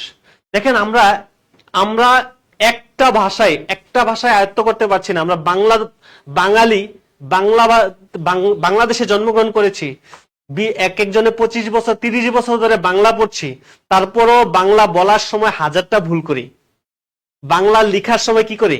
হাজারটা ভুল করি, তাই না? কিন্তু এই লোকটা দেখেন, এই যে চাণক্য, এই লোকটা একসাথে দুইটা সাবজেক্ট, অর্থনীতি, রাষ্ট্রবিজ্ঞান, দুইটা সাবজেক্টে সমানভাবে পারদর্শী ছিলেন। দুইটা সাবজেক্টে, অর্থনীতিতে যেমন পারদর্শী ছিলেন এবং রাষ্ট্রবিজ্ঞানে উনি সমানভাবে পারদর্শী ছিলেন। এবং এই অর্থনীতি এবং রাষ্ট্রবিজ্ঞান নিয়ে উনি একটা বইও লিখেছেন, যেটার নাম হচ্ছে কি জানেন? এই চাণক্যের যে বইটার নাম হচ্ছে কি? অর্থশাস্ত্র। 15 খণ্ডের একটা বই, যেখানে অর্থনীতি নিয়ে যাবতীয় বিশদ আলোচনা ছিল এবং রাষ্ট্র পরিচালনা, রাষ্ট্র পরিচালনার যত নীতি আছে, দর্শন আছে, সব ছিল হচ্ছে এই অর্থশাস্ত্রের মধ্যে, ঠিক আছে? তার মানে হচ্ছে উনি হচ্ছে একই সাথে দুইটা সাবজেক্ট, কি কি? অর্থনীতি আর হচ্ছে রাষ্ট্রবিজ্ঞান, এই দুইটা সাবজেক্টে কিন্তু সমানভাবে পারদর্শী ছিলেন, ঠিক আছে? আরে আমি তো লেখা নিয়ে খুব ঝামেলায় আছে আজকে, অনেকে কমপ্লেন করছে স্যার লেখা বোঝা যাচ্ছে না। আচ্ছা, আমি চেষ্টা করছি ভাই, তারপরও চেষ্টা করছি, হ্যাঁ। আচ্ছা, এরপর আসেন, তো যেটা বলছিলাম, তো এই চাণক্য কিন্তু চন্দ্রগুপ্ত মৌর্যের কি ছিলেন ভাই? চন্দ্রগুপ্ত মৌর্যের প্রধানমন্ত্রী ছিলেন কিন্তু, ঠিক আছে? এবং দেখেন, এই চাণক্য কিন্তু ভারতের কৌটিল্য না, তক্ষশিলা বিশ্ববিদ্যালয়, এই তক্ষশিলা বিশ্ববিদ্যালয়ের দুইটা ডিপার্টমেন্টেরই হেড ছিলেন, ঠিক আছে? তক্ষশিলা বিশ্ববিদ্যালয়ের দুইটা ডিপার্টমেন্ট, অর্থনীতি আর হচ্ছে রাষ্ট্রবিজ্ঞান, দুইটা ডিপার্টমেন্টেরই হেড পণ্ডিত ছিলেন হচ্ছে এই চাণক্য বা কৌটিল্য, ঠিক আছে? আচ্ছা, এখান থেকে আর কিছুই লাগবে না। আমরা চন্দ্রগুপ্ত মৌর্যের পরে আমরা চলে যাব হচ্ছে চন্দ্রগুপ্ত, দেখেন মৌর্য বংশের প্রতিষ্ঠা করেন হচ্ছে চন্দ্রগুপ্ত মৌর্য। এরপরে ক্ষমতায় আসেন ওনার ছেলে, চন্দ্রগুপ্ত মৌর্যের ছেলে, ওনার নাম হচ্ছে বিন্দুসার, ঠিক আছে? উনি ক্ষমতায় আসেন, ওনার থেকে আমাদের কিছুই পড়া লাগবে না। উনি মানে মনে রাখার মতো, ওনার মনে রাখার মতো তেমন কিছুই করেন নাই। আমরা পড়ব হচ্ছে এরপরে বিন্দুসারের ছেলে যিনি আসছেন, ওনার নাম হচ্ছে কি ভাই বলেন তো? অশোক। আমরা অশোককে নিয়ে একটু পড়বো, অশোককে নিয়ে পরীক্ষায় কোশ্চেন আসে। তার মানে বলেন তো একটু, যে অশোক এই মৌর্য বংশের কত নাম্বার সম্রাট? তৃতীয় সম্রাট, তাই না? আমরা একটু অশোককে নিয়ে পড়বো এখন। অশোক, তাহলে অশোককে নিয়ে পড়বো। দেখেন, খেয়াল করে দেখেন, প্রথমে লিখবেন উনি হচ্ছে মৌর্য বংশের তৃতীয় সম্রাট, মৌর্য বংশের তৃতীয় সম্রাট। এরপরে লিখবেন এই অশোক, দেখেন খেয়াল করেন, ওনাকে বলা হয় মৌর্য বংশের শ্রেষ্ঠ শ্রেষ্ঠ সম্রাট। মৌর্য বংশের শ্রেষ্ঠ সম্রাট হচ্ছে এই অশোক। ঠিক আছে, শ্রেষ্ঠ সম্রাট বলার কারণ হচ্ছে যে ওনার সময় মৌর্য বংশের আপনার শিক্ষা দীক্ষা বলেন, জ্ঞান বিজ্ঞান, চিত্র কলা, শিল্প সবকিছুতে কিন্তু অনেক উন্নতি লাভ করে। এই কারণে ওনাকে বলা হয় মৌর্য বংশের শ্রেষ্ঠ সম্রাট। আরেকটা জিনিস খেয়াল করে দেখেন তো, আরেকটা জিনিস খেয়াল করে দেখেন, এই যে অসুখ, এখানে সুখ কথাটা আছে না ওনার নামের মধ্যে? সুখ মানে কি? দুঃখ বা কষ্ট পাওয়া, রাইট? আবার সামনে কি আছে? মানে নেগেটিভ ওয়ার্ড। বোঝা যাচ্ছে যে উনি ওনার জীবনে মনে হয় কোনো সুখ পালন করেন না, এরকম কিছু, তাই না? কিন্তু আমরা যদি ইতিহাস পড়ি তাহলে দেখতে পাই যে উনি আসলে মানে মৌর্য বংশের যত সম্রাট আছে তাদের মধ্যে উনি সবচেয়ে বেশি শোক পালন করেছেন, অশোক। ঠিক আছে, যে কি করেছেন বলেন তো, কেউ কি বলতে পারবেন কি করেছেন? দেখেন, খেয়াল করে দেখেন, ভারতের কলিঙ্গ নামক একটা জায়গা আছে, কলিঙ্গ। তৎকালীন সময় আমি আগেই বলেছি রাজাদের কাজ কি ছিল? যুদ্ধ করে রাজ্য বিস্তার করা। তো উনি চিন্তা করলেন, এই অশোক চিন্তা করলেন কলিঙ্গকে দখল করবেন, উনি কলিঙ্গকে দখল করবেন। তো দেখেন, এই কলিঙ্গের মানুষও খুব দেশপ্রেমী ছিলেন, আমাদের বর্তমান ছাত্র সমাজের মতো খুবই দেশপ্রেমী ছিলেন। তারা কেউ বিন্দু মাত্র ছাড় দিতে রাজি না। ঠিক আছে, তো এই কলিঙ্গের সাথে অশোকের, দেখেন অশোকের প্রায় এখানে এই যে কলিঙ্গের যে যুদ্ধ 2 থেকে 3 মাস যুদ্ধ হলো, 2 থেকে 3 মাস যুদ্ধ হলো। এই যুদ্ধে এই অশোকের প্রায় 1.5 লাখ মানুষ মারা গেল, সৈন্য। অশোকের প্রায় 1.5 লাখ সৈন্য মারা গেল, আর এই কলিঙ্গের প্রায় 1 লাখ সৈন্য মারা গেল। এই যে 2.5 লাখ মানুষ মারা গেল, কারণটা কি? উনি আক্রমণ করেছে দেখেই তো মারা গিয়েছে, রাইট? সো এই কলিঙ্গ যুদ্ধে এতগুলো মানুষ মারা যাওয়ার পর এই অশোকের মধ্যে একটা অনুশোচনা আসে যে হায়, আমি এই কি করলাম। উনি যদি আক্রমণটা না করতো তাহলে তো এতগুলো মানুষ মারা যেত না, মারা যেত। তো ওনার মধ্যে একটা অনুশোচনা আসে। অনুশোচনা আসার পর উনি কি করেন? উনি এই যে শপথ নিলেন, যুদ্ধ বিগ্রহ থেকে সরে আসলেন। এবং এই যুদ্ধ বিগ্রহ থেকে সরে এসে উনি কিন্তু বৌদ্ধ ধর্ম গ্রহণ করলেন। কি করলেন ভাই? বৌদ্ধ ধর্ম। আপনারা জানেন এই বৌদ্ধ ধর্মের একটা মটো আছে, সেটা কি? জীব হত্যা মহাপাপ, তাই না? বা অহিংসাই পরম ধর্ম, রাইট? এই যে জীব হত্যা মহাপাপ, উনি চিন্তা করলেন আমি আর জীবনে কোনো জীব হত্যা করব না। এবং ওনার সময় উনি যেহেতু পুরা ভারতবর্ষের সম্রাট, তার মানে একটা জিনিস চিন্তা করে থাকেন, আমাদের মাননীয় প্রধানমন্ত্রী যদি একটা কাজ করেন, সেইটা কি সব সারা বিশ্বের মানুষের কাছে পৌঁছে যাবে না জিনিসটা? ঠিক একইভাবে আগে কিন্তু বৌদ্ধ ধর্ম সম্পর্কে মানুষ এত জানতো না যে বৌদ্ধ ধর্ম নামে একটা ধর্ম আছে। যখনই এই ভারতবর্ষের সম্রাট এই ধর্মটা গ্রহণ করলেন, তখন কিন্তু এটা সারা বিশ্বের মানুষের কাছে পরিচিতি লাভ করলো যে আচ্ছা, ও হচ্ছে এই ধর্মটা গ্রহণ করেছে। তারপরে বৌদ্ধ ধর্মটা কিন্তু বিশ্ব ধর্মের মর্যাদা পেয়ে গেল। এবং আস্তে আস্তে মানুষ, সারা বিশ্বের মানুষ কিছু কিছু জায়গা থেকে এই বৌদ্ধ ধর্ম গ্রহণ করা শুরু করলো। যেহেতু ওনার কারণে বৌদ্ধ ধর্মটা বিশ্ব ধর্মের মর্যাদা লাভ করলো, এই কারণে এই অশোককে বলা হয় বৌদ্ধ ধর্মের, কি বলা হয় জানেন? বৌদ্ধ ধর্মের কনস্ট্যান্টাইন। কনস্ট্যান্টাইন, এই বৌদ্ধ ধর্মের কনস্ট্যান্টাইন বলা হচ্ছে অশোককে। তাহলে অশোক থেকে আমরা 2টা তথ্য মনে রাখবো। হ্যাঁ, রাইট, 2টা তথ্য মনে রাখবো। সেটা হচ্ছে মৌর্য বংশের শ্রেষ্ঠ সম্রাট, আরেকটা হচ্ছে ওনাকে বলা হয় বৌদ্ধ ধর্মের কি বলা হয়? কনস্ট্যান্টাইন বলা হয়। ঠিক আছে, আচ্ছা, মৌর্য বংশের পরে আমরা চলে যাব হচ্ছে গুপ্ত বংশ।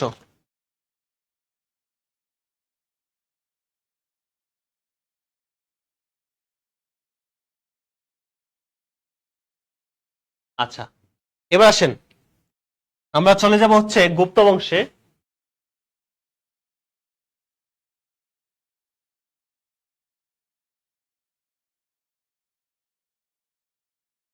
গুপ্ত বংশ। আচ্ছা, গুপ্ত বংশ থেকে লিখবেন প্রতিষ্ঠাতা। গুপ্ত বংশের প্রতিষ্ঠাতা শ্রীগুপ্ত।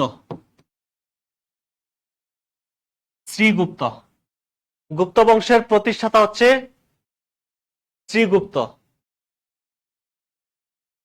এরপর আসেন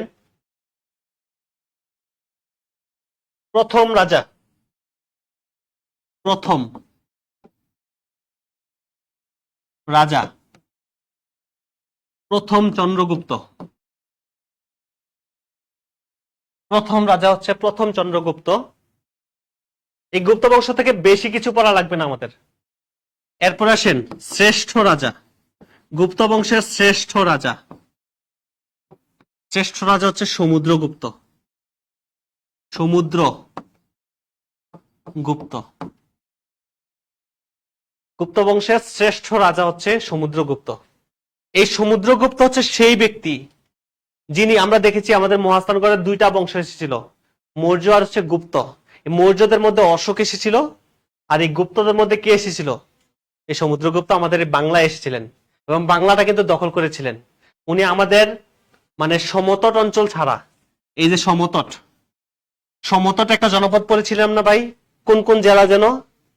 কোন কোন জেলা যেন? না, ওই হরিকেল। এটা সমতট যেন কোনটা? কুমিল্লা আর হচ্ছে নোয়াখালী, তাই না? এই দুইটা অঞ্চল না সমতটের মধ্যে? তাহলে দেখেন উনি হচ্ছে এই সমুদ্রগুপ্ত এই সমতটটা ছাড়া পুরা বাংলাটা দখল করতে পেরেছিলেন, সমতটটা দখল করতে পারেন নাই। আচ্ছা, আপনারা কি বলতে পারবেন কেন সমতটটা দখল করতে পারেন নাই? কারণটা কি হতে পারে? কারণ নোয়াখালী আছে। ঠিক আছে না? আসলে ওইরকম কোনো কারণ নাই, যা চেপ দিয়ে বললাম আর কি। হয়তো এই অঞ্চলে ওনার অত নজর পড়ে নাই, এরকম হইতে পারে। ঠিক আছে, আমরা এমনি বললাম, নোয়াখালীর মানুষকে আবার কষ্ট পেয়েন না। ঠিক আছে। আচ্ছা, এবার আসেন তাহলে এই শ্রেষ্ঠ রাজা হচ্ছে সমুদ্রগুপ্ত। এবার আসেন, এই যে আমাদের যে গুপ্ত বংশটা, এটা কিন্তু ধ্বংস হয়। এই গুপ্ত বংশটা যে ধ্বংস হয়, এটা হচ্ছে এশিয়ার একটা দুর্ধর্ষ জাতি ছিল। দুর্ধর্ষ, যারা সবসময় যুদ্ধ বিগ্রহ করতো, কিছুদিন পর পর আক্রমণ করতো, জ্বালাইতো মানুষকে। ঠিক আছে, যাদের নাম ছিল হুন। লাগবে না, জাস্ট জেনে রাখেন, এই হুনদের আক্রমণে কিন্তু এই গুপ্ত বংশটা কিন্তু ধ্বংস হয়ে যায়। ঠিক আছে, তাহলে গুপ্ত বংশ যখন ধ্বংস হয়, তখন আমাদের এই বাংলাটা দুইটা রাজ্যে বিভক্ত হয়ে যায়। গুপ্ত বংশ ধ্বংস হওয়ার পর দুইটা অঞ্চলে ভাগ হয়ে যায়। ঠিক আছে, একটার নাম হয় হচ্ছে বঙ্গ। দেখেন তো এটার সাথে পরিচয় আছে কিনা। আরেকটা নাম হয় হচ্ছে গৌড়। এই দুইটা অঞ্চলে ভাগ হয়ে যায়। গুপ্ত বংশটা আমার ধ্বংস হলো, পুরা বাংলাটা কয় ভাগ হয়ে গেল? দুই ভাগ। আচ্ছা, বঙ্গ নামটা কোথায় পড়েছি আগে? জনপদে পড়েছি না আমরা? ওই যে দেখেন, এই যে বঙ্গ আবার ফিরে এসেছে আপনাদের মাঝে, বঙ্গ। আর গৌড় নামটা পড়েছি না? কোথায় পড়েছি? এই জনপদের মধ্যেই তো পড়েছি। গৌড় যেন কোন জেলাটা? গৌড়, খেয়াল করে দেখেন তো, বাংলাদেশের সবচেয়ে পশ্চিমের একটা জেলা, চাঁপাই নবাবগঞ্জ, তাই না? ওইটা ছিল না গৌড়? গৌড়ের রাজা পড়াইছিলাম না, কি বলেছিলাম? শশাঙ্ক। গৌড়ের মধ্যে ছোট সোনা মসজিদ পড়াইছিলাম। গৌড়ের মধ্যে আমাদের একজন বীরশ্রেষ্ঠের কবর পড়িয়েছিলাম। দেখছেন, এই যে হচ্ছে সেই গৌড়। তার মানে এই গুপ্ত বংশ যখন ধ্বংস হলো, ধ্বংস হওয়ার পরেই পুরা বাংলাটা দুইটা ভাগ হয়ে গেল। একটা নাম হলো বঙ্গ, আর একটা নাম হলো গৌড়। আমরা বঙ্গটা তো আপনারা জানেন, বঙ্গ হচ্ছে সবচেয়ে বড় জায়গাটা, সবচেয়ে বেশি অঞ্চলটা, ময়মনসিংহ অঞ্চল, ঢাকা, আমাদের পুরো দক্ষিণবঙ্গ, কুষ্টিয়া, ফরিদপুর, তারপরে একেবারে বরিশাল, পটুয়াখালী, খুলনা, বাগেরহাট, পুরোটাই ছিল বঙ্গ। এই অঞ্চলটা একটা এই তিনজন রাজা এখানে শাসন করতো। আমাদের এদের নাম মনে রাখতে হবে না, আমরা একটু গৌড়টা নিয়ে পড়বো। গৌড়টা অলরেডি পড়ে ফেলেছি আমরা। ঠিক আছে, তারপরে যে গৌড় অঞ্চল, গৌড় অঞ্চলের রাজা কে ছিলেন, কে শাসন করেছেন বলেন তো? শশাঙ্ক। দেখছেন, একটু আগে পড়েছি, গৌড়ের রাজা হচ্ছে কি? শশাঙ্ক। দেখেন, উনি হচ্ছে পুরো বাংলাটাকে, মানে যতগুলা জনপদ আছে সবগুলা জনপদকে একত্র করে উনি এই গৌড় নাম দিয়েছিলেন। রাজা শশাঙ্ক হচ্ছে আমাদের যতগুলো জনপদ আছে সবগুলো জনপদকে একত্র করে কি নাম দিয়েছেন? গৌড় নাম দিয়েছেন। এই কারণে এই শশাঙ্ককে বলা হয় 3 স্টার। এই শশাঙ্ককে বলা হয় অবিভক্ত, অবিভক্ত বাংলার, অবিভক্ত বাংলার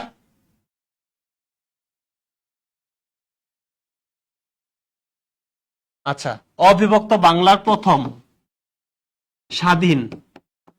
স্বাধীন ও সার্বভৌম রাজা, অথবা যদি বলে বাংলার প্রথম রাজা, এটা হবে কি? শশাঙ্ক। যদি বলে বাংলার প্রথম নরপতি কে? শশাঙ্ক। মানে রাজা নিয়ে যাওয়াই আসক, কে হবে বলেন তো? এই শশাঙ্ক। আমাদের প্রথম রাজা হচ্ছে এই শশাঙ্ক। ঠিক আছে? এর আগে যারা ছিল তারা কিন্তু ওই ভারতবর্ষ থেকে শাসন করেছেন।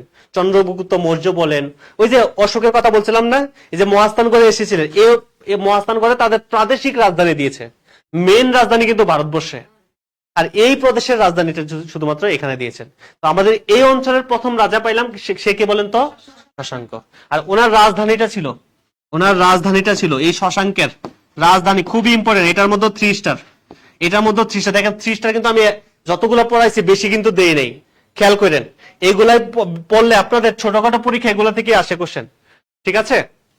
আচ্ছা, যেটা বলছিলাম, আমি শেষের দিকে আছি, সমস্যা নেই, আর কিছুক্ষণ। তাহলে ওনার রাজধানী ছিল হচ্ছে কর্ণ সুবর্ণে। একটু আগে একজন এই নামটা বলেছিলেন, কর্ণ সুবর্ণ। বর্তমানে যেটা আছে কোথায় জানেন?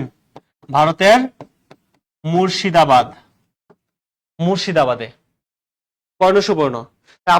আপনাদের কাছে একটা প্রশ্ন আসতে পারে, স্যার বলছেন যে বাংলার রাজা, তাহলে ভারতের মুর্শিদাবাদে গেল কিভাবে? সেটাই তো নাকি? হ্যাঁ, হ্যাঁ, এটা হচ্ছে মেন কথা, যে আমাদের বাংলা বলতে শুধু বাংলাদেশ না, শুধু বাংলা বলতে বাংলা, বিহার, উড়িষ্যা, এই 3টা অঞ্চল। বাংলা প্রদেশ বলতে কোনটাকে বুঝাচ্ছি? আমাদের বাংলাদেশের সাথে ভারতের যে বিহার আর হচ্ছে উড়িষ্যা, এই সবগুলা কিন্তু বাংলা প্রদেশ ছিল। ঠিক আছে? ওই বাংলার রাজা হচ্ছে এই শশাঙ্ক। ঠিক আছে? আচ্ছা, এবার আসেন। তো যেটা বলছিলাম, শশাঙ্কের রাজধানী হচ্ছে কর্ণ সুবর্ণতে ছিল, বা যেটা বর্তমানে হচ্ছে মুর্শিদাবাদে। ঠিক আছে? আচ্ছা, এবার আসেন। তো এই যে শশাঙ্ক যখন মারা গেলেন 694 খ্রিস্টাব্দে, সাল মনে রাখতে হবে না। এই শশাঙ্ক যখন মারা গেলেন, মারা যাওয়ার পর আমাদের এই বাংলায় 1 থেকে 150 বছর এই বাংলায় কোনো যোগ্য শাসক ছিলেন না। 1 থেকে 150 বছর। ঠিক আছে? মানে কোনো যোগ্য শাসক পাওয়া যায়নি। তো দেখা গেল যে যেহেতু যোগ্য শাসন, যে দেখবেন যেই ফ্যামিলিতে বাবা নাই, এই ফ্যামিলির ছেলে মেয়েগুলো মানুষ করা কিন্তু অনেক টাফ হয়ে যায়, একটু নষ্ট হয়ে যাওয়ার প্রবণতা থাকে, এদিক সেদিক করে না সাধারণত? কেউ কিছু বলছে না, রাগ করেছেন আমার সাথে? আচ্ছা, তাহলে এরকম হয় কিন্তু সাধারণত। তো এই এত বছর কিন্তু এই যে ভারতবর্ষ থেকে কেউ না কেউ শাসন করেছে, শশাঙ্ক ছিল। উনি যখন হঠাৎ করে মারা গেলেন, মারা যাওয়ার পর 1 থেকে 150 বছর যোগ্য কোনো শাসক পাওয়া যায় নাই। তো যোগ্য কোনো শাসক যেহেতু ছিল না, দেখা গেল এই অঞ্চলের মধ্যে একটা বিশৃঙ্খল পরিস্থিতির সৃষ্টি হলো। মানে ছোট ছোট অঞ্চলের যে রাজারা আছে, তাদেরকে বড় অঞ্চলের রাজারা ছোট অঞ্চলের রাজ্যগুলোকে দখল করা শুরু করলো। ঠিক যেভাবে একটা পুকুরে দেখবেন বড় মাছগুলো কি করে, ছোট মাছগুলোকে খেয়ে ফেলে, ঠিক একইভাবে এই বড় অঞ্চলের রাজাগুলো, যাদের শক্তি একটু বেশি, তারা কিন্তু ছোট রাজ্যগুলোকে এমনি দখল করা শুরু করলো। নর্মাল চিন্তা করে দেখেন, আমাদের বাংলাদেশ তো ছোট্ট একটা দেশ, পৃথিবীর মধ্যে ছোট্ট একটা দেশ না, মানচিত্রে আপনি খুঁজেই পাবেন না। তো এটা হচ্ছে ভারত চাইলে কিন্তু একদিনে দখল করে ফেলতে পারে, কিন্তু ভারত কি দখল করতেছে না। কিন্তু আমেরিকা চাইলে তো 1 ঘন্টার মধ্যে ধ্বংস করে দিতে পারে, রাইট? যদি তারা এরকম করতো তাহলে তো আমাদের অস্তিত্বই থাকতো না। তো ঠিক একইভাবে তৎকালীন সময়ে যে বড় বড় রাজারা ছোট ছোট রাজ্যগুলোকে দখল করা শুরু করলো। যেমন বলছিলাম যে পুকুরের বড় মাছগুলো ছোট মাছগুলোকে যেভাবে খেয়ে ফেলে, এইটাকেই বলা হয় কি জানেন? মাছের মতো, যেহেতু এটাকে বলা হয় কি? মাৎস্য ন্যায়। ঠিক আছে? হ্যাঁ। তো এই মাৎস্যনের সময়টা হচ্ছে 7ম থেকে 8ম শতক। 3 স্টার মাৎস্যনে। ঠিক আছে? আর মাৎস্যনে বলতে কি বুঝি আমরা? অরাজকপূর্ণ, বিশৃঙ্খল অবস্থা, তাই না? মাৎস্যনে বলতে আমরা বুঝি হচ্ছে, এটাও 3 স্টার, অরাজক পূর্ণ, বিশৃঙ্খল অবস্থা। মাৎস্যনে বলতে বোঝা হচ্ছে অরাজকপূর্ণ, বিশৃঙ্খল অবস্থা হচ্ছে মাছনে।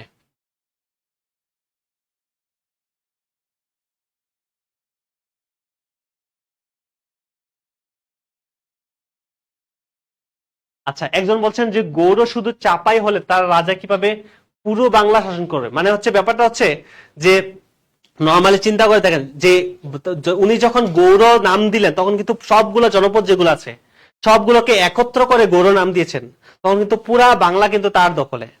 ঠিক আছে, তো এটা এই কারণে হচ্ছে আপনি মনে করতেছেন যে গৌড় যখন ছিল তখন বঙ্গ আলাদা ছিল না, সবগুলো জনপদকে উনি কি করেছেন একত্র করে উনি গৌড় নামটা দিয়েছেন।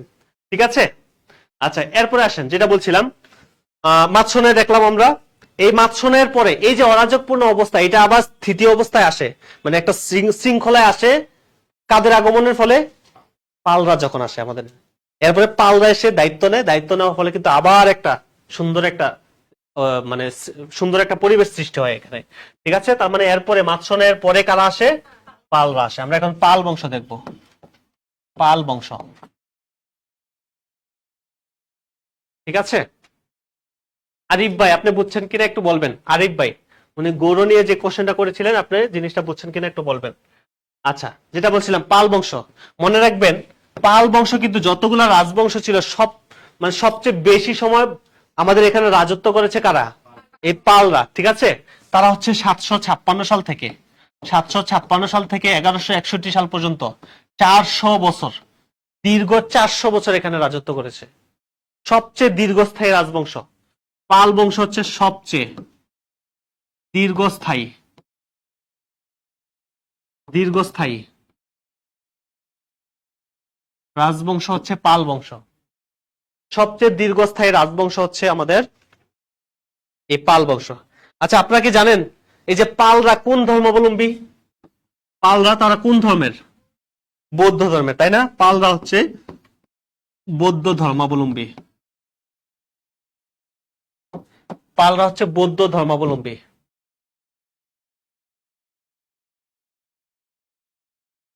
আচ্ছা, এবার আসেন যেটা বলছিলাম। আচ্ছা, আপনারা কি জানেন যে এই যে বাংলা ভাষার আদি নিদর্শন কোনটা?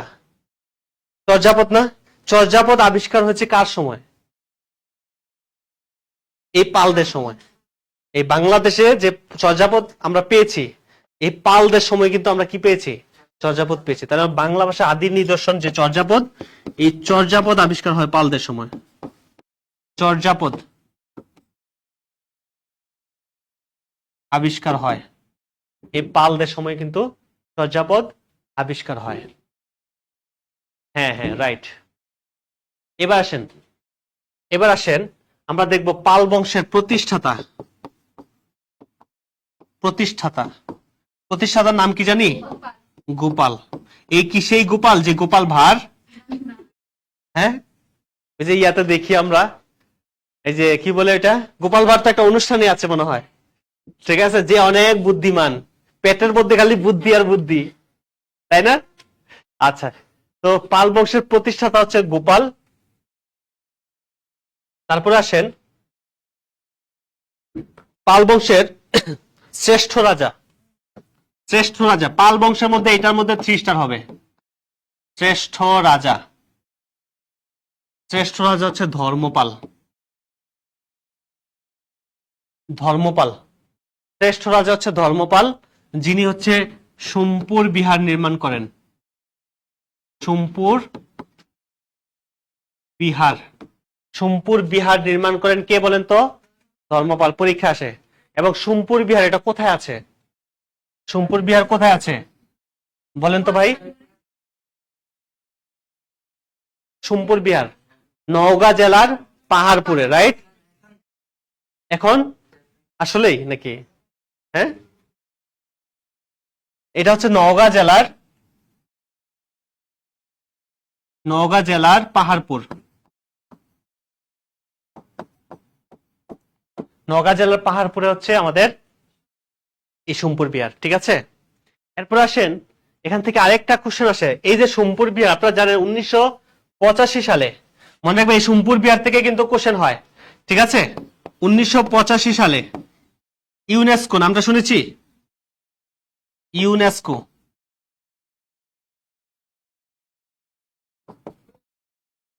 ইউনেস্কো এই সোমপুর বিহারকে বিশ্ব ঐতিহ্যের স্থানে অন্তর্ভুক্ত করে। বাংলাদেশের 3টা জায়গা বিশ্ব ঐতিহ্যের তালিকায় অন্তর্ভুক্ত হয়, এর মধ্যে একটা হচ্ছে কি সোমপুর বিহার। এই 1985 সালে ইউনেস্কো এই সোমপুর বিহারকে বিশ্ব ঐতিহ্য, এই ঐতিহ্যের তালিকায় অন্তর্ভুক্ত করে এই সোমপুর বিহারকে। আচ্ছা, আমাদের যে 3টা বিশ্ব ঐতিহ্য আছে, আচ্ছা মাৎস্যন্যায় কোন শাসনামলে? শাসনামলে ওই সময় তো কারো শাসন ছিল না দেখেই মাৎস্যন্যায় অবস্থা সৃষ্টি হয়েছে। আসলে কারো শাসন ছিল না। এই যে 1 থেকে 150 বছর এখানে, মানে এই যে 694 থেকে পালরা এসেছে 756, এই 1 থেকে 150 বছর আসলে যোগ্য কোনো শাসক ছিল না। এই কারণেই কিন্তু মাৎস্যন্যায় পরিস্থিতির সৃষ্টি হয়েছে। ঠিক আছে? আচ্ছা, যেটা বলছিলাম যে তো বিশ্ব ঐতিহ্য তালিকা যে 3টা জায়গা আছে, একটা তো দেখলাম আমরা সোমপুর বিহার, তাই না? সোমপুর বিহার। আরেকটা কি ভাই বলেন তো? আরেকটা সুন্দরবন। সুন্দরবন। আরেকটা কি? 60 গম্বুজ মসজিদ। 60 গম্বুজ মসজিদ। এই 3টা হচ্ছে আমাদের বিশ্ব ঐতিহ্য স্থান, এই 3টা স্থান। ঠিক আছে? আচ্ছা বলেন তো, এই 60 গম্বুজ মসজিদ এটা কোথায় আছে? বাগেরহাটে। কে নির্মাণ করেন 60 গম্বুজ মসজিদ? খান জাহান আলী। 60 গম্বুজ মসজিদ নির্মাণ করেন হচ্ছে খান জাহান আলী। ঠিক আছে? আচ্ছা, এবার আসেন, আমরা শ্রেষ্ঠ রাজা ধর্মপাল সম্পর্কে পড়ছিলাম। এরপরে পড়বো হচ্ছে আমরা আরেকজন রাজার নাম পড়বো এই পাল বংশের। ওনার নাম হচ্ছে দ্বিতীয় মহিপাল। এটার মধ্যে 3 স্টার হবে। দ্বিতীয় মহিপাল। দ্বিতীয় মহিপাল, হ্যাঁ, খান জাহান আলী, ভেরি গুড। তাহলে মনে রাখবেন, এই দ্বিতীয় মহিপালের সময় আমাদের এই পালদের রাজা দ্বিতীয় মহিপালের সময় আমাদের এই বরেন্দ্র অঞ্চলে একটা বিদ্রোহ হয়, যেটার নাম হচ্ছে কৈবর্ত বিদ্রোহ। কৈবর্ত বিদ্রোহ। কৈবর্ত বলতে কাদেরকে বোঝাচ্ছে? এটা আরেক নাম কিন্তু সামন্ত বিদ্রোহ। পরীক্ষায় আসে কৈবর্ত বিদ্রোহ হয় কার সময়? সেটা হচ্ছে দ্বিতীয় মহিপালের সময়। এই কৈবর্ত বিদ্রোহটা হচ্ছে, কৈবর্ত যেহেতু আরেক নাম হচ্ছে সামন্ত, মানে হচ্ছে একেবারে খেটে খাওয়া মানুষ, শ্রমজীবী মানুষ যারা, এখানে জেলে বলেন, কৃষিজীবী বলেন, ঠিক আছে, বিভিন্ন শ্রমজীবী মানুষ যারা, তারা হচ্ছে তাদের দাবি দেওয়া আদায় করার জন্য এই দ্বিতীয় মহিপালের সাথে তাদের বড় ধরনের একটা যুদ্ধ হয়। এবং এই যুদ্ধে এই কৈবর্তরা কিন্তু এই দ্বিতীয় মহিপালকে হত্যা করে পুরা পাল বংশটা কিন্তু তারা হচ্ছে দখল করে ফেলে। তার মানে হচ্ছে এই কৈবর্ত বিদ্রোহের ফলে কিন্তু পাল বংশের যে ক্ষমতা পুরাটা কিন্তু সাধারণ মানুষের হাতে চলে যায়। পরবর্তীতে যদিও আবার এটাকে পুনরুদ্ধার করে, রামপাল এসে পুনরুদ্ধার করে। রামপালের নাম তো শুনেছি আমরা, ওই রামপাল এসে পুনরুদ্ধার করে। কিন্তু এই দ্বিতীয় মহিপালের সময় এই বিদ্রোহের মাধ্যমে তারা হচ্ছে এই দ্বিতীয় মহিপালকে হত্যা করে তারা হচ্ছে পুরা পাল বংশটা দখল করে ফেলে। বরেন্দ্র অঞ্চল, আমাদের উত্তরবঙ্গের যে অঞ্চলটা, এই অঞ্চলটা পুরাটা কিন্তু তারা হচ্ছে দখল করে ফেলে। ঠিক আছে? পরবর্তীতে আমরা দেখি তাহলে এই কৈবর্ত বিদ্রোহ হয় কার সময় ভাই? দ্বিতীয় মহিপালের সময়। ঠিক আছে? তাহলে এই কৈবর্ত বিদ্রোহে নেতৃত্ব দিয়েছেন যে নেতা, যিনি নেতৃত্ব দিয়েছেন, ওনার নাম হচ্ছে আসিফ মাহমুদ, নাকি? ওনার নাম কি? ওনার নাম কি বলেন তো? ওনার নাম হচ্ছে দিব্য। এই যে কৈবর্তদের নেতা ছিলেন দিব্য। এই দিব্যর নেতৃত্বে হচ্ছে এই বিদ্রোহটা হয়। হ্যাঁ হ্যাঁ, তাহলে এই দিব্যর নেতৃত্বে, পরীক্ষা আসে কার নেতৃত্বে কৈবর্ত বিদ্রোহ হয়? দিব্যর নেতৃত্বে। কার সময় কৈবর্ত বিদ্রোহ হয়? দ্বিতীয় মহিপালের সময়। মনে থাকবে তো নাকি? তাহলে এই দিব্যর নেতৃত্বে কৈবর্ত বিদ্রোহ হয়। পরবর্তীতে দেখেন, আমি যে রামপালের কথা বলেছি, রামপালটা একটু লিখে নেন জাস্ট। রামপাল, এই রামপাল এসে কিন্তু এই ইয়াকে কৈবর্ত নেতা, দিব্যর পরে নেতা হন ভীম। যে ভীম সাবান আছে না, ভীম সাবান দিয়ে মনে রাখবেন যে কৈবর্ত নেতা হচ্ছে ভীম। ওই ভীমকে পরাজিত করে এই রামপাল কিন্তু আবার এই পাল বংশের যে ক্ষমতা সেটা আবার পুনরুদ্ধার করে। এটা আমার বলার মূল ইয়াটা হচ্ছে যে রামপাল একটা দিঘি নির্মাণ করে, যেটা পরীক্ষায় আসে, সেটা হচ্ছে রামসাগর। রামসাগর দিঘি এটা কোথায় আছে জানেন? এগুলা পরীক্ষা আসে। রামসাগর দিঘি হচ্ছে দিনাজপুরে। এই রামপাল হচ্ছে সেই রামপাল যিনি হচ্ছে রামসাগর দিঘি নির্মাণ করেন। ঠিক আছে, আচ্ছা এবার আসেন আমরা শেষ, আমাদের সর্বশেষ পাল বংশের যদি সর্বশেষ রাজা বলি মদন পাল, লাগবে না। আপনার জাস্ট এই জিনিসগুলো আমি যেগুলো 3 স্টার দিয়েছি এগুলো ভালো করে পড়বেন। ঠিক আছে, বিশেষ করে ধর্মপাল আর দ্বিতীয় মহিপাল খুবই ইম্পর্টেন্ট। পাল বংশের পরে যারা ক্ষমতায় আসে তারা হচ্ছে সর্বশেষ বংশ। আমাদের 5-7 মিনিট লাগবে। ঠিক আছে, সর্বশেষ বংশ যেটার নাম হচ্ছে কি সেন বংশ। সেন বংশ।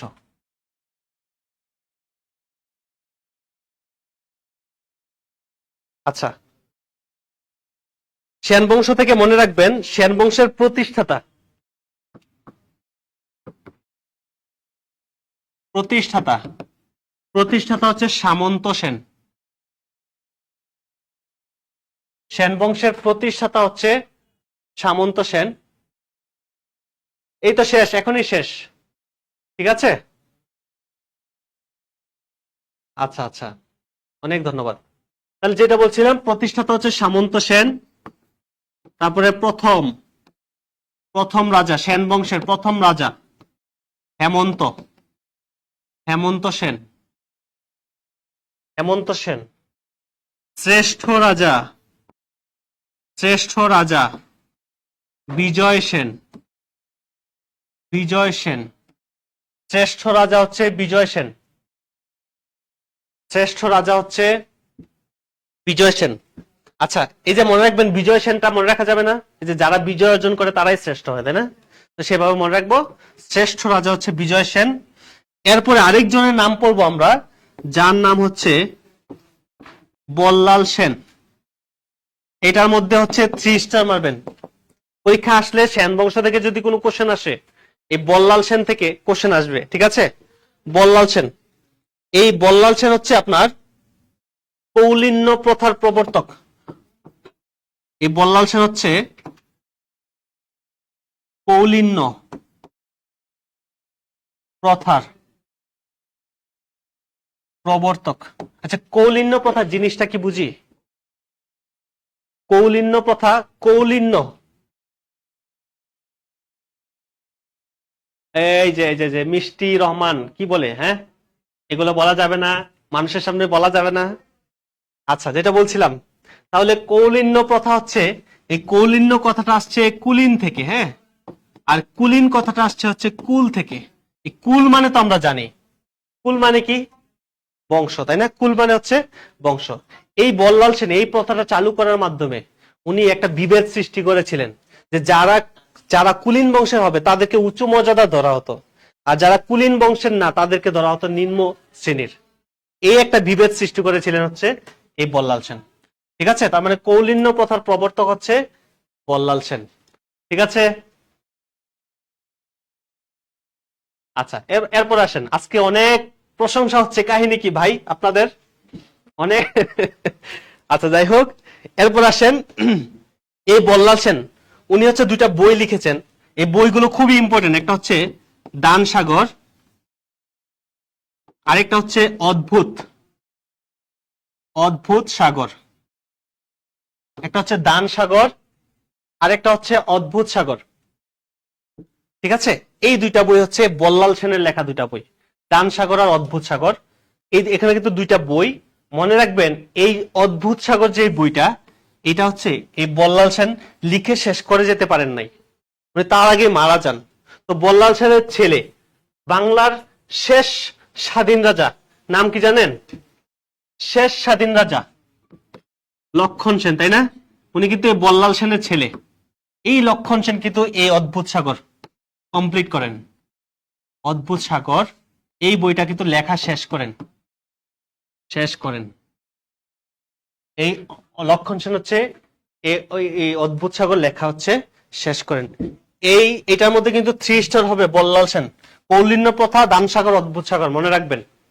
এবার যদি আমরা লক্ষণ সেনকে দেখি, মনে রাখবেন এই যে লক্ষণ সেন, আপনারা জানেন যে লক্ষণ সেন যখন ক্ষমতায় ছিলেন 1204 সালে একটা ঘটনা ঘটে, যেটা ইতিহাসের সব স্টুডেন্টরা জানে, যে ইখতিয়ার উদ্দিন মোহাম্মদ বিন বখতিয়ার খলজি, উনি হচ্ছে এই যে লক্ষণ সেনকে পরাজিত করার মাধ্যমে, এই যে 1204 সালে এই ঘটনাটা ঘটে, 1204 সালে ইখতিয়ার উদ্দিন মোহাম্মদ বিন বখতিয়ার খলজি উনি যখন লক্ষণ সেনকে পরাজিত করলেন, তখন আমাদের প্রাচীন যুগের অবসান ঘটলো, সেন বংশের অবসান ঘটলো। এরপরে শুরু হলো কি কি আমাদের মধ্যযুগ শুরু হলো। আর হচ্ছে যেহেতু ইখতিয়ার উদ্দিন মোহাম্মদ বিন বখতিয়ার খলজি উনি একজন মুসলিম ছিলেন, উনি যেহেতু একজন মুসলিম ছিলেন, তার মানে আমাদের এই বাংলায় বা ভারতীয় উপমহাদেশে কি শাসন শুরু হলো এবার? মুসলিম শাসন। আমরা নেক্সট ক্লাসে হচ্ছে উপমহাদেশে মুসলিম শাসন থেকে আমরা শুরু করব, ঠিক আছে? তো আমরা শেষ করে দিচ্ছি এটা। তো দেখেন, এই যে ইখতিয়ার উদ্দিন মোহাম্মদ বিন বখতিয়ার খলজি লক্ষণ সেনকে পরাজিত করার পর উনি 1204 সালে পরাজিত হলেন, পালিয়ে গেলেন লক্ষণ সেন, আমাদের মাননীয় প্রধানমন্ত্রী, দেশ নেত্রী, জননেত্রী, জনতার মা, মাদার অফ হিউম্যানিটি, ঠিক আছে? যে উনি হচ্ছে যেভাবে পালিয়ে গিয়েছেন, ঠিক একইভাবে আমাদের লক্ষণ সেনও কিন্তু পালিয়ে গিয়েছিলেন, ঠিক আছে? লক্ষণ সেনের পরে 1204 পরে এই ঘটনা ঘটলো, অনেক বছর পরে এসে এই ঘটনা ঘটলো, ঠিক আছে? তো এই এই লক্ষণ সেন 1204 সালে পালিয়ে গিয়েছেন। তার দুইজন ছেলে ছিল, একজনের নাম হচ্ছে কেশব সেন, আরেকজনের নাম হচ্ছে বিশ্বরূপ সেন। বিশ্বরূপ সেন, ঠিক আছে? কেশব সেন আর একটা হচ্ছে, আরেকজন হচ্ছে বিশ্বরূপ সেন। তো এই যে কেশব সেন, আচ্ছা, এই যে বিশ্বরূপ সেন উনি হচ্ছে 1206 সাল থেকে 1225 সাল পর্যন্ত এই অঞ্চলে শাসন করেন, কিন্তু স্বাধীন না। স্বাধীন ছিলেন কে? তার বাবা পর্যন্ত স্বাধীন। মানে এই বিশ্বরূপ সেনের বাবা কে? লক্ষণ সেন না? উনি তো পরাজিত হয়ে গেলেন কার কাছে? ইখতিয়ার উদ্দিন মোহাম্মদ বিন বখতিয়ার খলজির কাছে পরাজিত হয়ে গেলেন, রাইট? তার মানে তার বাবা পর্যন্ত স্বাধীন। তারপরে যে তার ছেলে আসলো, এই যে বিশ্বরূপ সেন, সে কিন্তু স্বাধীন না। সে কার অধীনে শাসন করেছে? এই যে মুসলমানদের অধীনে শাসন করেছে, তার মানে সে কিন্তু অধীনে, রাইট? এরপরে এই যে তার ছোট ভাই কেশব সেন, উনি হচ্ছে এই 1225 থেকে 1230 সাল পর্যন্ত এখানে শাসন করেন। তো এবার যদি আপনাকে কোশ্চেন করি যে বাংলার শেষ স্বাধীন রাজাকে, তাহলে কি হবে? লক্ষণ সেন, রাইট? আর যদি বলি শেষ রাজাকে, খেয়াল করে দেখেন তো, কেশব সেন। এই যে দেখেন 1225 থেকে 1230, তার মানে শেষ রাজা যদি বলি তাহলে হবে কেশব সেন, যদি বলি শেষ স্বাধীন রাজাকে তাহলে হবে লক্ষণ সেন। ও আচ্ছা আচ্ছা স্যার, পালানোর কথা বললেন না, ক্ষমতা আসলে সমস্যা আছে। আমার এই ভিডিও এর আগেই ডিলিট হয়ে যাবে আশা করি। আপনারা কিছু বললেন না আমার সম্পর্কে, তাইলে হবে, ঠিক আছে? আমার প্রাণপ্রিয় ভাইয়ারা যারা আছেন, ভাইয়াপুরা যারা আছেন, আশা করি আপনারা কিছু বলবেন না, তাহলে আমি বেঁচে যাবো, সমস্যা নেই। আর না হলে হয়তো কোনো একদিন শুনবেন ইকরাম স্যারও গুম হয়ে গেছে, ঠিক আছে? তো সেই পর্যন্ত আজকে আমাদের ক্লাস এখানে থাকবে। আমরা নেক্সট ক্লাসে হচ্ছে মধ্যযুগটা পড়বো। আমরা মধ্যযুগের প্রথম ক্লাসটা আমরা, অর্থাৎ মুসলিম শাসন এবং কি বলে আমাদের মুসলিম মুসলিম শাসন পুরাটাই আমরা শেষ করবো হচ্ছে মধ্যযুগের প্রথম অংশে। তো আল্লাহ যদি সুযোগ দেয় আপনাদের সাথে আবার দেখা হবে। পরবর্তী ক্লাস দেখার আগ পর্যন্ত সবাই ভালো থাকবেন, সুস্থ থাকবেন। সবার জন্য দোয়া এবং শুভকামনা থাকবে। আসসালামু আলাইকুম ওয়া রাহমাতুল্লাহি ওয়া বারাকাতুহু।